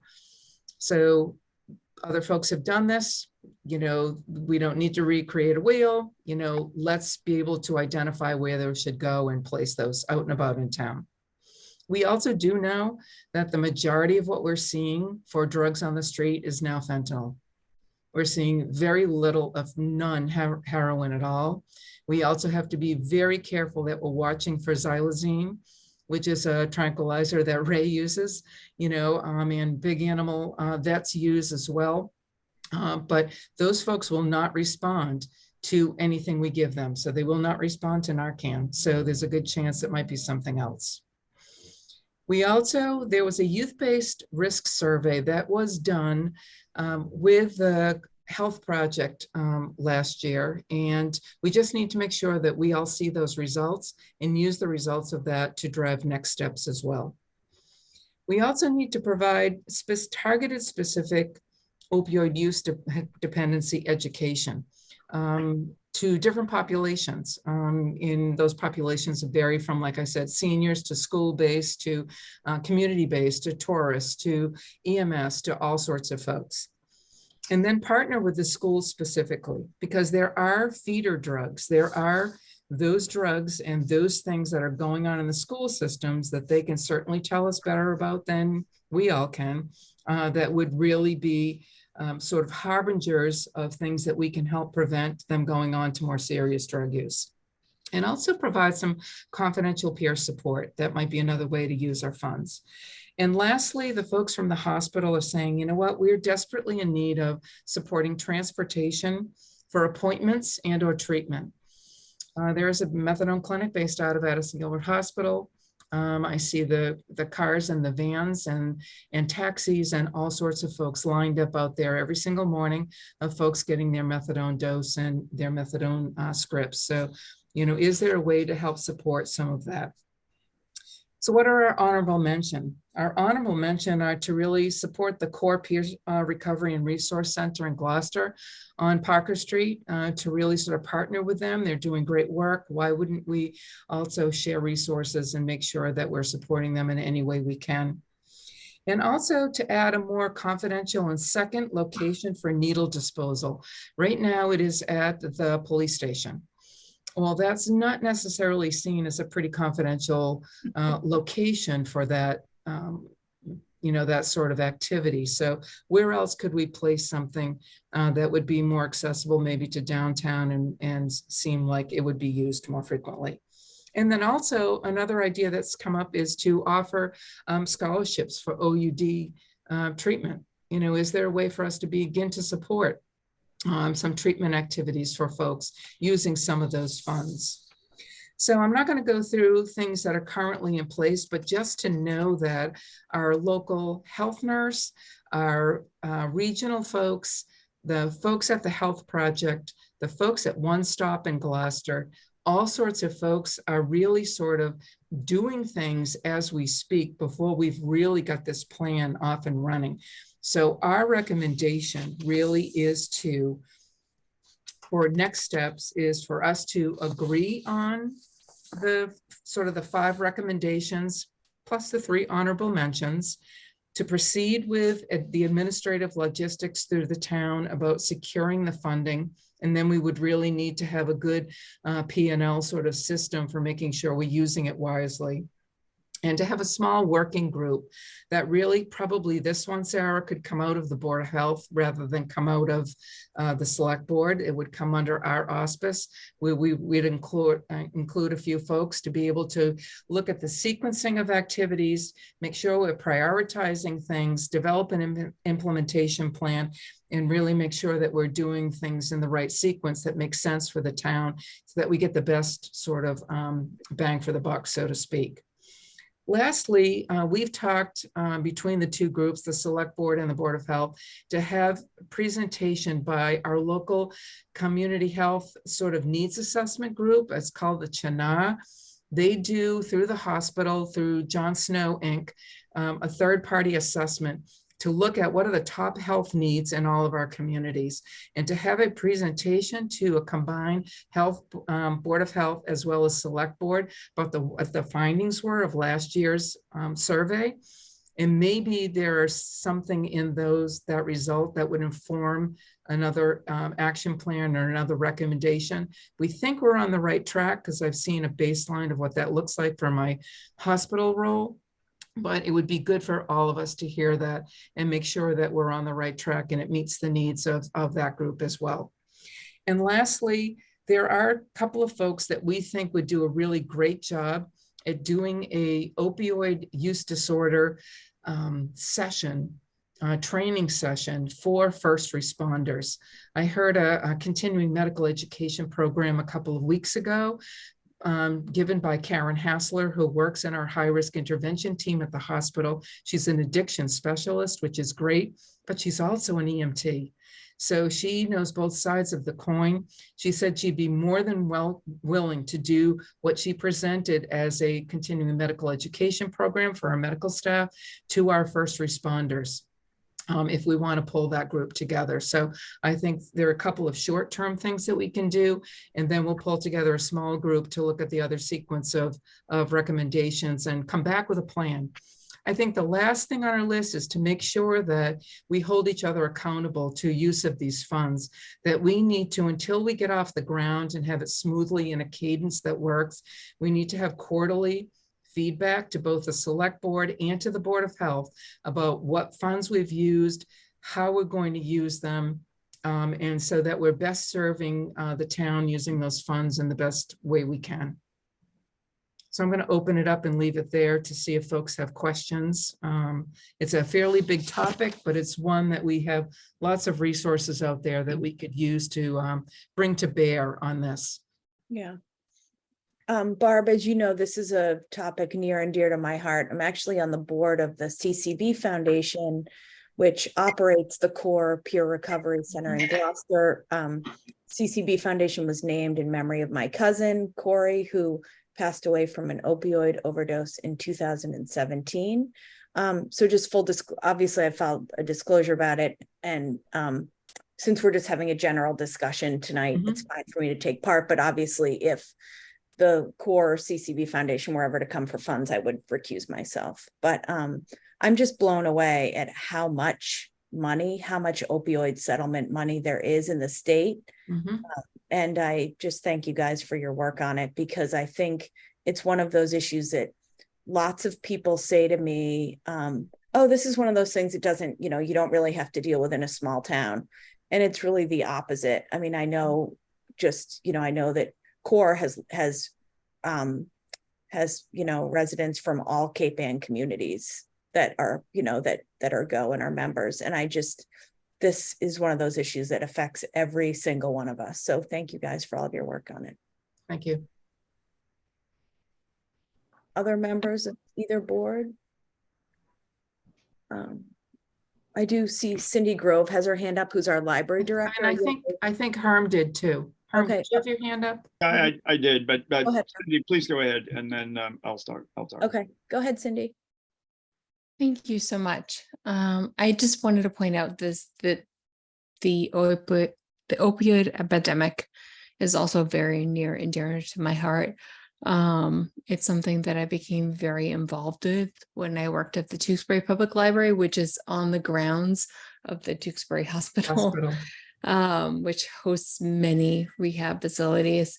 And through the American Library Association, I don't know how many people are aware of this, but the American Library Association reached out to me because of my work and asked me to write a book. I actually have a book that I have written through the American Library Association that was published through them, on libraries and the substance abuse crisis, and how libraries can help people and their families that are struggling with substance misuse. I don't like the word abuse, but I didn't have choice in the title. With substance misuse. And also I've done numerous webinars professionally, and the American Library Association is knocking on my door right now as well, to create an online course nationally for librarians working and struggling with people that are either struggling with substance misuse, or their families or friends of those who are struggling with substance misuse. This epidemic has hit libraries especially hard in terms of people that have overdosed in libraries. Our staff have recently just undergone NOCRN training as well as first aid training. So I want to thank the town for helping us with that training. But it is something that is very near and dear to the library, because people come to the library that are struggling or looking for information for those who are struggling with substance misuse. And so I would love to be a part of this, and I would love the library to be a part of this. So thank you very much. Wonderful, thank you. And send us the link to your book. Okay, will do. Thank you.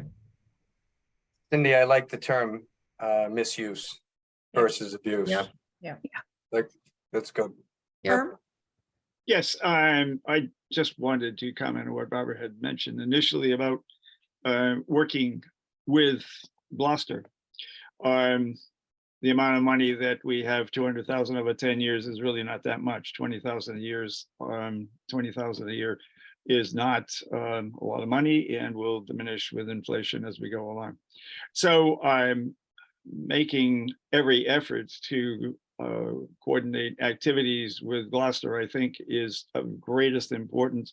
The drop-off slot, maybe the drop-off slot ought to be in Gloucester, as opposed to trying to put it somewhere in Rockport without cameras focused on the drop-off slot. So I think that you have work to do, It's been a part of my life for many, many years. Because my wife was a psych nurse and because she worked in methadone clinics, and I heard the tales, the ups and the downs, and the efforts associated with lots of different communities as we moved around. So anyway, I do strongly support every effort to work with Gloucester or Manchester and Essex to try to coordinate what's going on. Thank you. Any other comments, Board of Health members? Board of Selectmen? Okay, Barb. So I think your plan is, I think the plan is awesome. Okay. Great. We'll just keep in touch on it. All right. We will. And thank you, Cindy, for your offer. Yeah. Great. Barbara, if anyone on either board doesn't have any other comments, are you okay with us doing a public comment? We can tackle it together. Nope, fine. Anybody else on the Board of Health have any comments? Nope, great job. Okay. Great. Monty, you're up. Maureen, you've been unmuted. Thank you very much. This is Maureen Aylward, 3 Summit Ave. I'm going to make some comments about train idling. Thank you, Dr. Newman, for your summary this evening. Members of the Board of Selectmen and members of the Board of Health for holding this joint meeting and putting train idling on your agenda. I'm very pleased to hear that the boards will begin working on this issue and that representatives of the public may be included.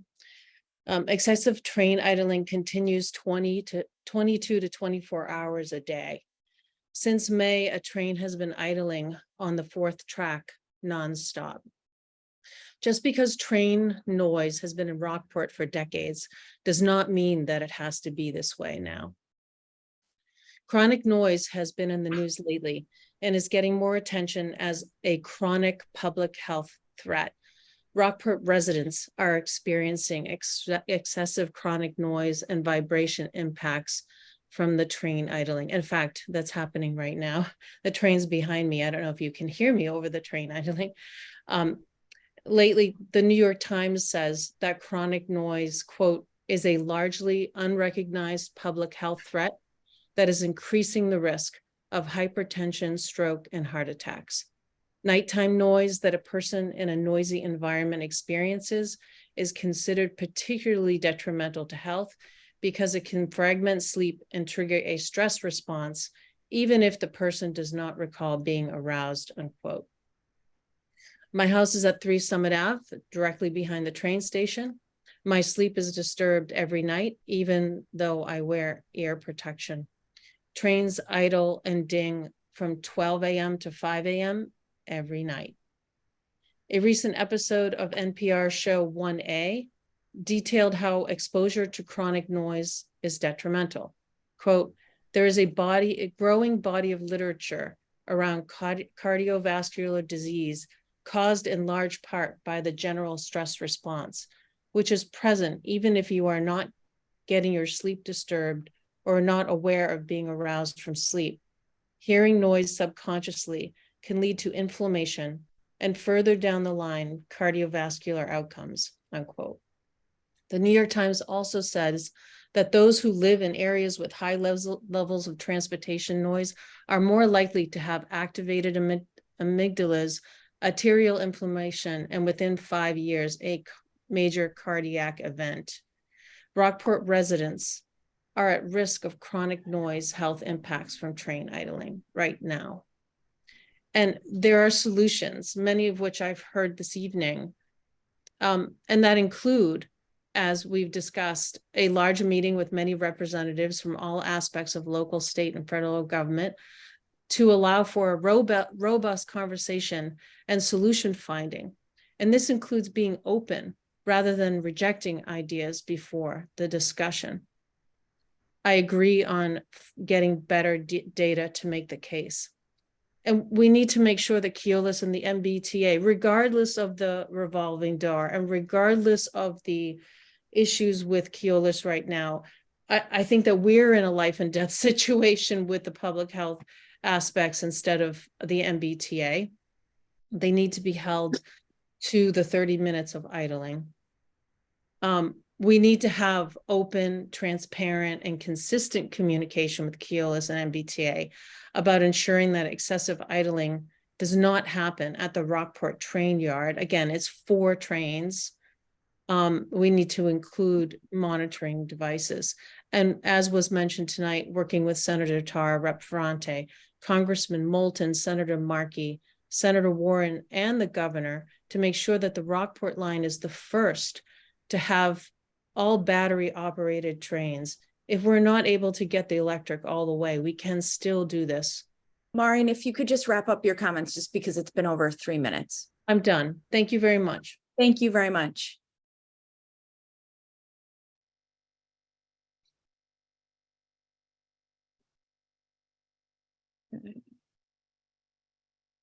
Christine, you've been unmuted. Thank you. Wait just 1 second. Okay.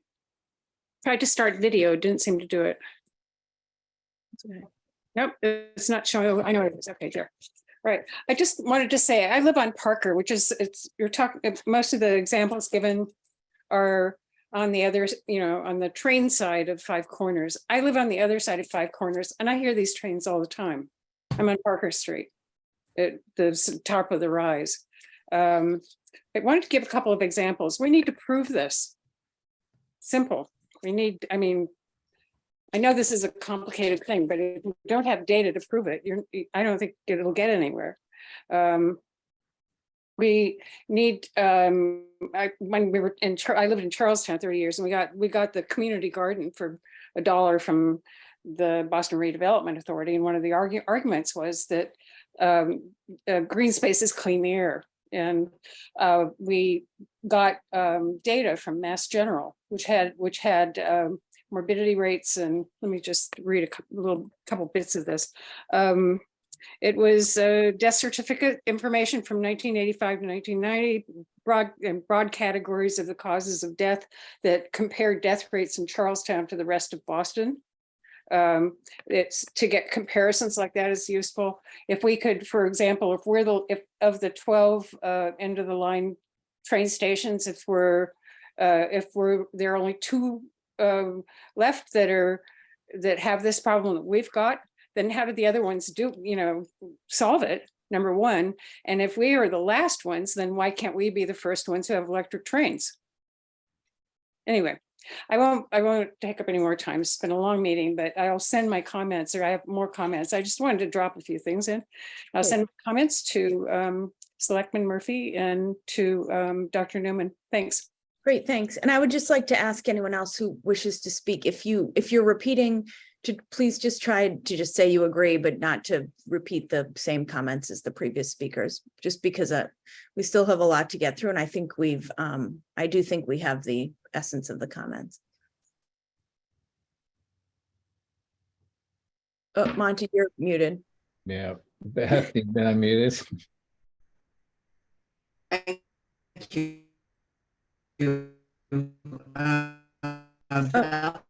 Sullivan for Summit right across, and as Maureen articulated, as did Dr. Newman, there are negative health impacts about the noise itself, in addition to the sleep deprivation issues. But I want you focused also on the fine particulate matter that diesel engines emit, nitrogen oxides, carbon monoxide, hydrocarbons. These are poisonous to people and the environment. And the combustion, as far as I know, having looked all this stuff up, as they rev these trains, Beth, we can't hear you. Higher they idle. At all? Can you hear me? It's coming in and out. I can hear you now. It looks like when you said we can hear the trains when they idle. Okay. How about now? No. Am I still breaking up? Yeah. I don't know what to tell you. I've got my volume all the way up. So I guess I'll pass. Yeah, I think we get the essence of your comments, and if you'd like to just put them in an email and shoot them off to the board, that way we can hear them. We can get them fully as well. Okay, not sure. Hopefully she heard that. Okay, Monty next. Yeah, Z Supple on 92 Granite Street. Thanks for this opportunity to comment. A couple of the residents, particularly the first resident, and I think the third one that spoke, mentioned at the end of their communications about getting battery operated trains. And that was coming into my mind before they mentioned it. And it seems to me that I really want to thank Barb McCarthy for pointing out the fact that the MBTA has got its own host and plethora of problems. And unlike the Pennsylvania Railroad of 100 years ago, that was busily expanding and looking to create more transportation opportunities for New York City people with electric trains and getting rid of coal going through Manhattan, we're in the end of a declining railroad usage. So I'm just saying, I think it bears great fruit to understand the problems that the MBTA has. And having said that, I think that the involvement of the federal and the particularly the congressmen that are looking at national issues, it amazes me that I see people going by on scooters and bicycles with like a thermos bottle sized battery driving them around at 20, 30 miles an hour. And I think the technology has to be there to stack that type of power into a locomotive and drive a train, and thereby not have to incur the cost of putting up catenary wires. So I would say that the approach should be coming on to what is the next technologies that might be able to really convince the MBTA that it's a good deal for them as well as a good deal for the public. And it just seems to me that we're on the cusp of that. So that's all I have to say. Great. Thank you. Okay, next. If we can just try to keep the comments brief because we have to keep moving this evening. Laura, you've been unmuted. Thank you, Laura Evans, 77 High Street. Thanks for the opportunity. I think we should take the MBTA at its word. And if they're not going to come to Rockport unless they can blow smoke in our face and idle trains all night, they should move away. And then the state should consider rolling back that overlay district where we have to build all that multifamily housing around the train station. I don't think that they're going to do that. And I thank Mr. Murphy for his leadership on this issue and for standing up for us. And I think Denise Donnelly's on the right track there. If we go through the housing thing, that's our big bargaining chip. And I think we will prevail with that, but they should not be allowed to continue. Thank you. Thank you. Looks like just one more, Auntie. Shula, you've been unmuted. Okay, great. Yeah, on the housing thing, you guys. So there was a 180 page report about the development that's going to happen with the rezoning over at the train yard. And there was literally in those 200 some pages, just one sentence like, oh, the train could be a problem, period. Wow. The other thing is nobody here is anti-train. Nobody's saying we don't want the train. So I think that notion should be just like dismissed. That's why I was like cracking up a little bit, because it's like, no, we're not anti-train. We just want the MBTA to be accountable. And the MBTA is supposed to report logging, excessive logging. They're supposed to create a log. So, Paul Murphy, that's one thing that we could be starting to look at. It's like, are they keeping those logs? Where are they? We never got an answer to that. Evidently, we're installing cameras all over town. Why not install one over at the train yard? That's an open air train yard with tons of security issues. MBTA has new management. They cleaned house. They might be open to some, like starting over a new leaf with the town. So for all those reasons, I'm excited that we're talking about this again. And I think everybody on the select board, do you guys all agree that this is a problem? Do you all agree, or do you just kind of think maybe it's not that big of a deal? Is that a question for all of us, or? Yeah, I think we've been really, really clear over the years that it's an Yeah. issue. This is not a new problem, but, Yeah. you know, the idling of the trains, absolutely. And the proximity of the train station, I can understand why people, would be upset.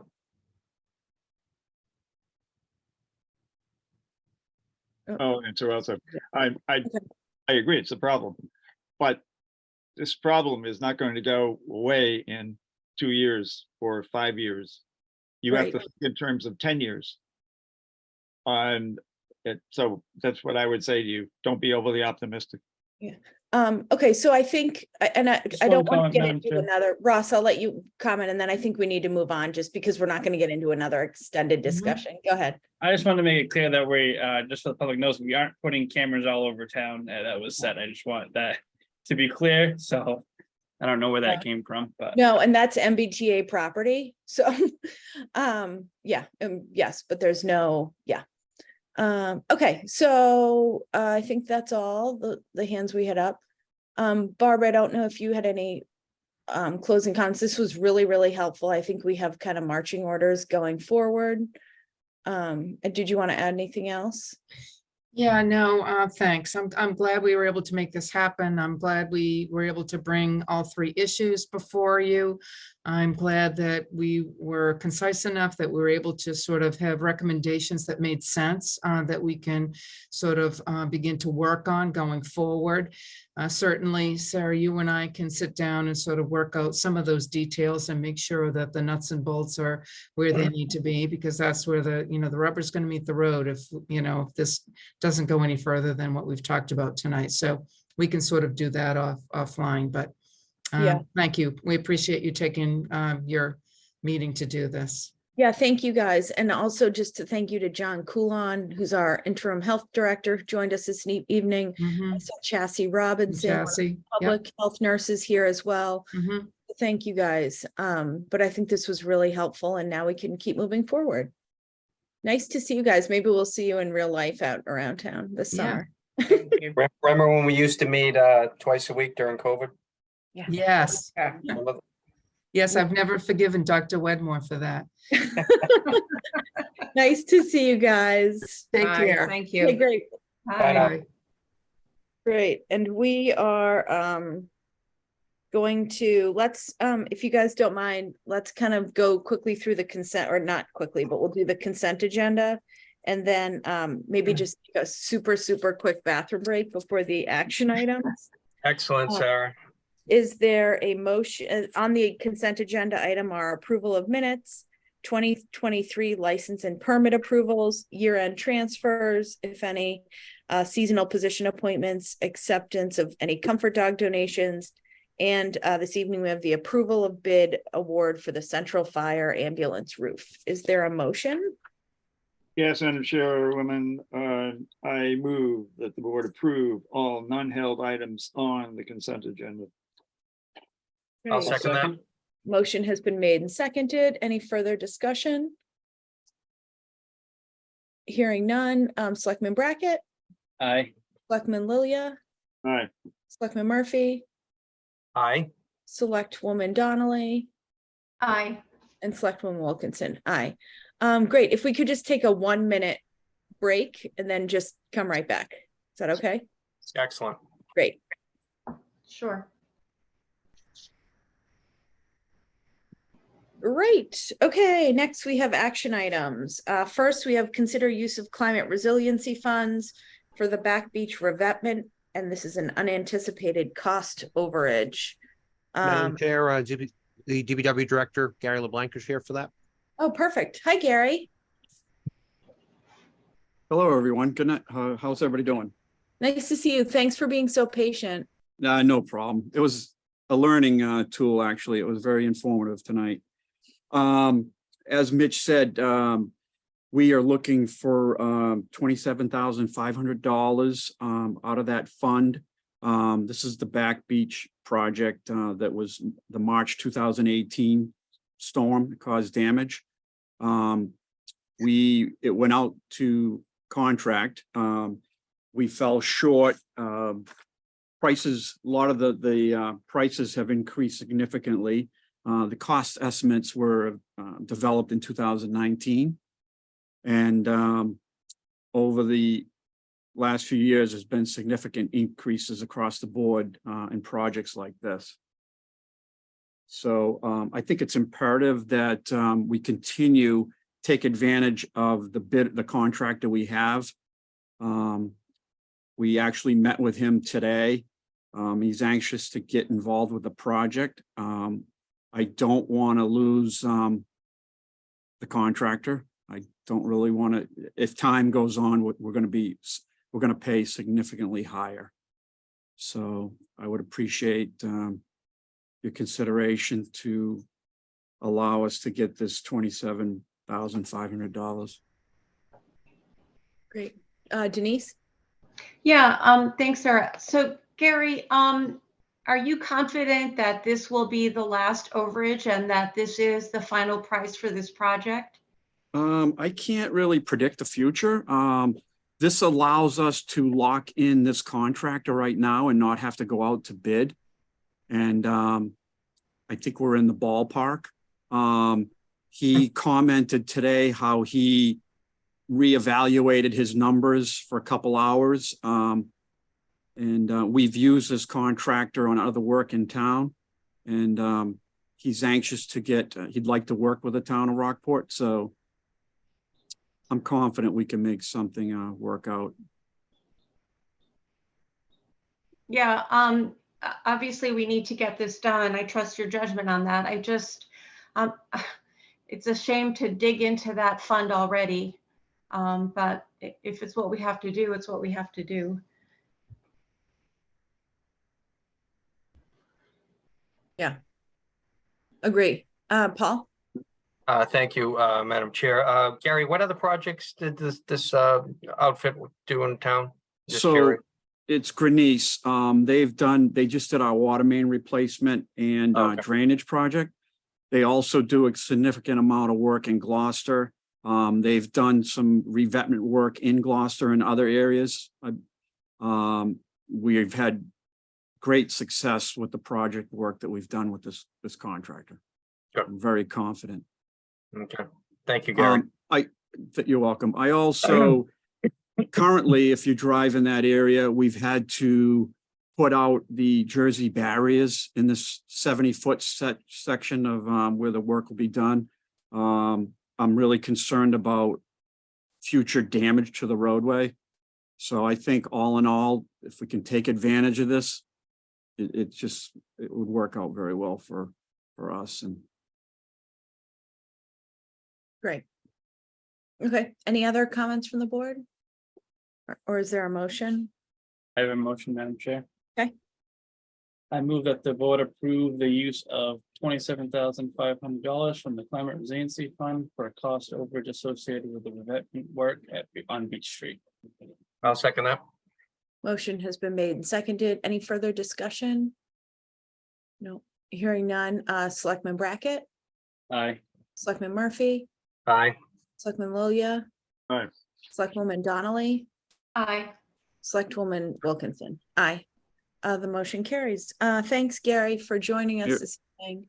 no problem. Thank you. I appreciate it. I think everyone will be very happy with the outcome. Great, thanks. Okay, next on the agenda, we have consider open and close dates for fall town meeting warrant. Is there a motion?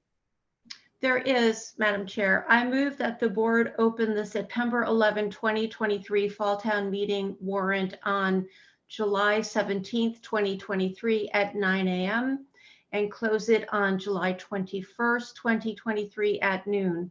Further, upon closure of the warrant, the town administrator is authorized to prepare a draft list of articles for consideration by the board at a future meeting. Great, motion has been made. Is there a second? Second that. Okay, and seconded. Any further discussion by the board?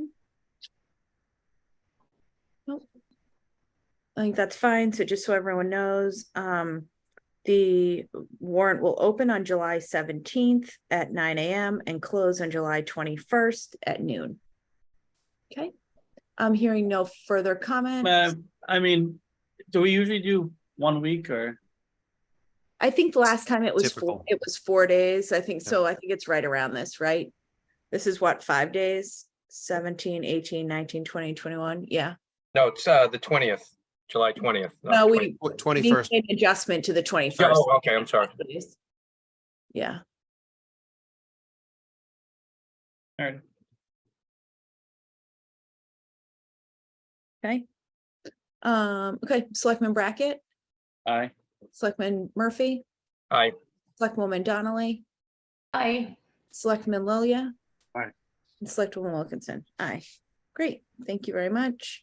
Consider potential appointee of designee to Affordable Housing Trust Fund. Mitch, do you want to give us an update on this? Yes, Madam Chair.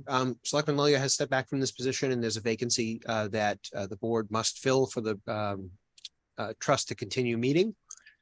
So it is down to the other members to fill this vacancy on the board at this time. Okay. Denise, did you want to give an update on this? You mean in terms of the conversation we had today? Yeah. Yeah, so Sarah, Mitch and I spoke with the town attorney today as a result of Selectman Lilia's resignation. And he has given us the opinion that it would be acceptable for one of us, and in this case, it would be me, to take on this role. Obviously, at any point, if the Community Land Trust, which is the private group that I am part of, were to approach the Affordable Housing, the Municipal Trust, to request funding, which we don't foresee happening, I would recuse myself from those discussions and from any vote, but he did not see any issue with me taking on this role, should the board decide to appoint me. Yeah, I mean, I guess we should preface this with, I don't believe, and I don't want to put words in their mouths, that Selectman Brackett or Selectman Murphy want to take this on. So I do want to give them a chance to comment as well. Just yeah, sorry. Yeah, no, I probably should have started with that. I apologize. But do you guys want to make a comment on that? I think I got my plate full with the MBTA, so as of tonight, but thank you, Denise, for stepping forward. Sure. Yeah, I just don't think I'd be the right fit for the committee. Yeah. Okay. Would you like a motion? Well, yeah, I mean, I There's just no want motion. well, I think actually we probably do want to, I believe that when we did with Herm, didn't we make a motion to appoint him as the representative? I think so, yeah. I think so as well. And I just want to make it clear so everyone knows that, I mean, obviously our goal, as we've talked about, you know, kind of ad nauseum, is just to increase affordable housing in town. And, you know, when Denise and I first started working on the community land trust that we work on, we both separately reached out to the Ethics Commission and got opinions for what we could and couldn't participate in with regards to the land trust and being on the Board of Selectmen. And today, we obviously, when we came up with this idea, because frankly, now that the municipal trust has been activated and we have really good volunteers that are willing to put their time and effort in, I think it's really important that we keep it going. And Denise, like, luckily has a little bit more time than I do. I wouldn't say a lot at this point, but that's why we kind of reached out to the town attorney to kind of vet the whole thing and make sure that, you know, we were doing the appropriate thing. So. Yeah, and I will just say that it's unfortunate that Selectman Lilia stepped down, but I have spent the last 2 years educating myself on affordable housing. So I will obviously bring that to bear in this role. Great. So I guess a motion would be great. I believe it can just be to, Mitch, go ahead. Sure. So, Madam Chair, if the board is going to do a motion, a proper motion would be move that the board appoint Denise Donnelly as the selectman's representative to the Affordable Housing Trust with a term that's coterminous with her select board term. Great. So moved. Okay, motion has been made. Is there a second? Pro move, Ross. Second. Motion has been made and seconded. Comments or from the board? Nope. Okay. Selectman Brackett, Aye. Selectman Murphy, Aye. Selectman Lilia, I'll abstain from this one. Selectwoman Donnelly, Aye. and Selectwoman Wilkinson. Aye. So the motion carries 4-0 with 1 abstention. Great. Thanks very much, Denise. I know you are like becoming a guru in affordable housing stuff, and I just thank you for being willing to take this on. Sure. And it is what it is. Thanks so much. Yep. Thank you. Great. Okay, moving on. Board of Selectmen and Town Administrator updates. Mitch. Thank you, Madam Chair. We are in the final stretches of wrapping up FY23. Our finance folks and the department heads have been diligently getting all the last minute bills and transfers processed. I want to thank and recognize the department heads and our finance officers and staff for their dedication in wrapping things up, in engaging with my colleagues in other municipalities. Things aren't necessarily running smoothly for everybody in some of that area, but we're very fortunate that in this particular fiscal year, so far our close has gone very well. And that's due to the hard work of the departments and our finance officers, particularly accounting. So I want to recognize them for all of their work. We are now we're 2 weeks into FY24. Capital projects are being awarded and finalized. Things are actively moving forward now with this process. So on the finance end, we're in good shape moving forward a couple of weeks in. We're also preparing now that you've opened the warrant or set the date to open the warrant for fall town meeting. The next month and a half will be heavily focused on preparing for that and moving the process forward. So that's finance. General updates. Tomorrow, the DPW director, the forest fire warden, the fire chief, and myself will be engaging in an initial discussion with the region on a community wildfire protection plan. That came, Gloucester has started the process, and it came certainly from last summer, and what particularly Rockport and Gloucester went through with the forest fires in Dogtown, and the challenges with that. So tomorrow we have an initial meeting to discuss what a regional plan would look like and what that would take from everybody. So I think that's an important and helpful step forward. It's something that came up a number of times with the folks from the State Fire Control last summer. So we're glad to be working collaboratively with the region on that topic right now. So certainly there'll be more to come on that once we have the initial discussion tomorrow to see where things are. Housing Authority vacancy. We did receive one application after your deadline. So my recommendation would be that we post it for another week.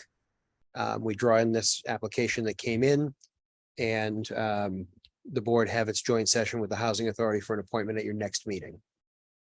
So barring an objection from the board, that's what we'll proceed forward with doing on your behalf. That's great. Thanks so much, Mitch. Other board members have updates?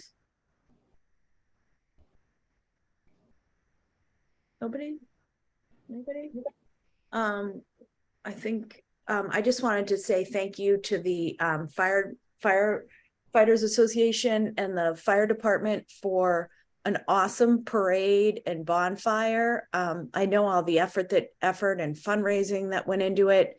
And so many people on the 4th commented to me that it was kind of like the parade and the festivities were back. And it was like so great to see everything. The fire trucks actually had someone from another city from another town next to me visiting, and they kept commenting on how like beautiful our equipment looked.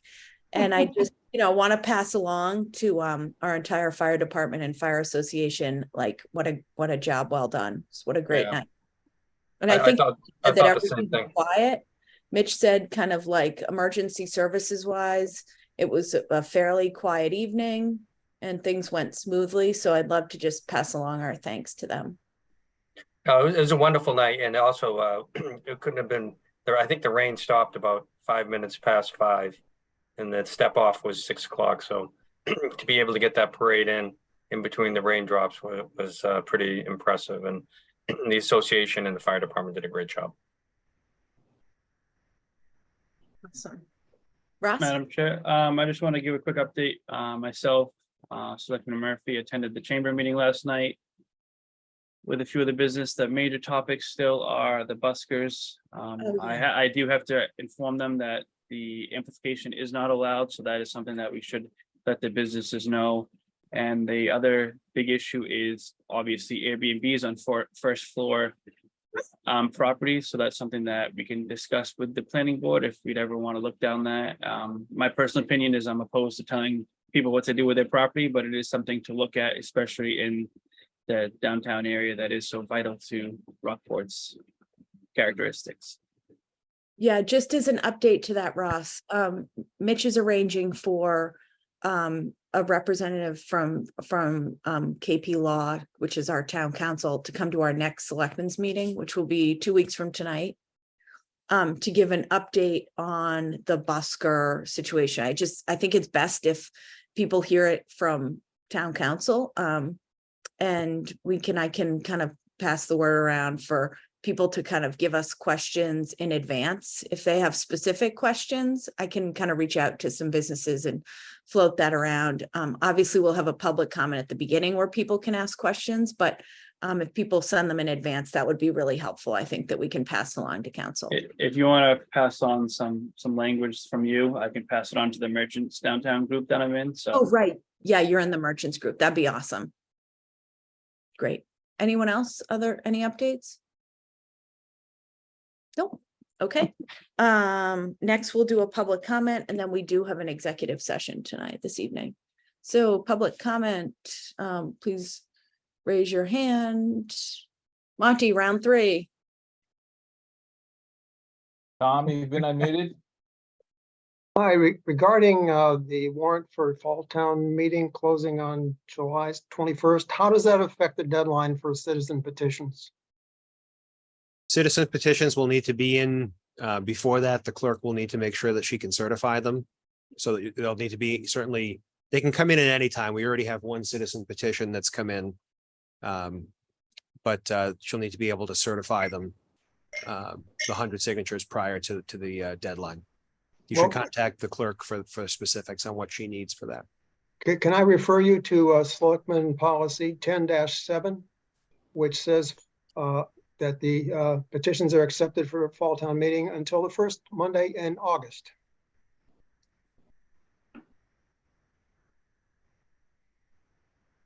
Okay. Yeah, I think that's a selectmen's policy. So if date wise, we have to make adjustments to make sure that we're legal, like we have to do, right, Mitch? That's correct, Madam Chair. It's the selectmen's prerogative to vote on when you want that. It is your policy, but it is a guide. Yeah. Okay. Next, Monty.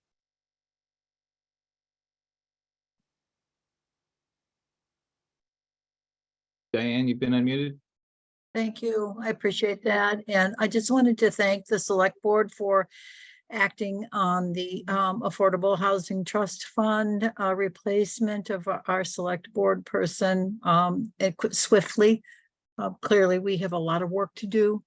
And we really appreciate that. Denise, I look forward to working with you and working out the areas in which there might be a recusal, whether perceived or real conflict of interest.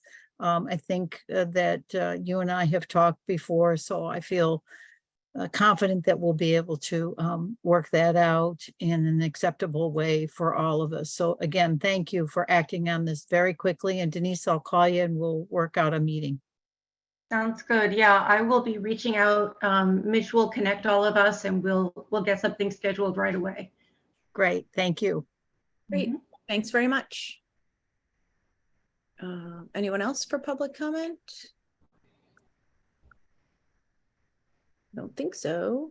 Okay, great. What a long but productive meeting. It looks like we have a motion to go into executive session, and I'd like to thank everyone for joining us. I know that summer, beautiful nights, it's rough to sit at home on your computer, but I think it was a really productive meeting. And thanks everyone for coming. I even see some members of the Board of Health still hanging in there. So thanks everybody. Okay, is there a motion? Yes, I move that the board enter into executive session pursuant to General Law, Chapter 30A, Section 21A3, to discuss strategy with respect to litigation regarding Elizabeth A. Fisher versus Town of Rockport et al. Land Court, docket number 21 MISC 000183. If an open meeting may have a detrimental effect on the litigating position of the public body and the chair so declares, votes may be taken, will not reconvene in public session. Great, and I'll second that. great, motion has been made and seconded. Any further discussion? Roll call vote. Selectman Brackett. Aye. Selectman Lilia. Aye. Selectman Murphy. Aye. Selectwoman Donnelly. Aye.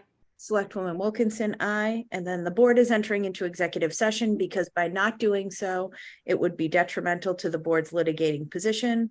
Votes may be taken. The board will not reconvene in public session.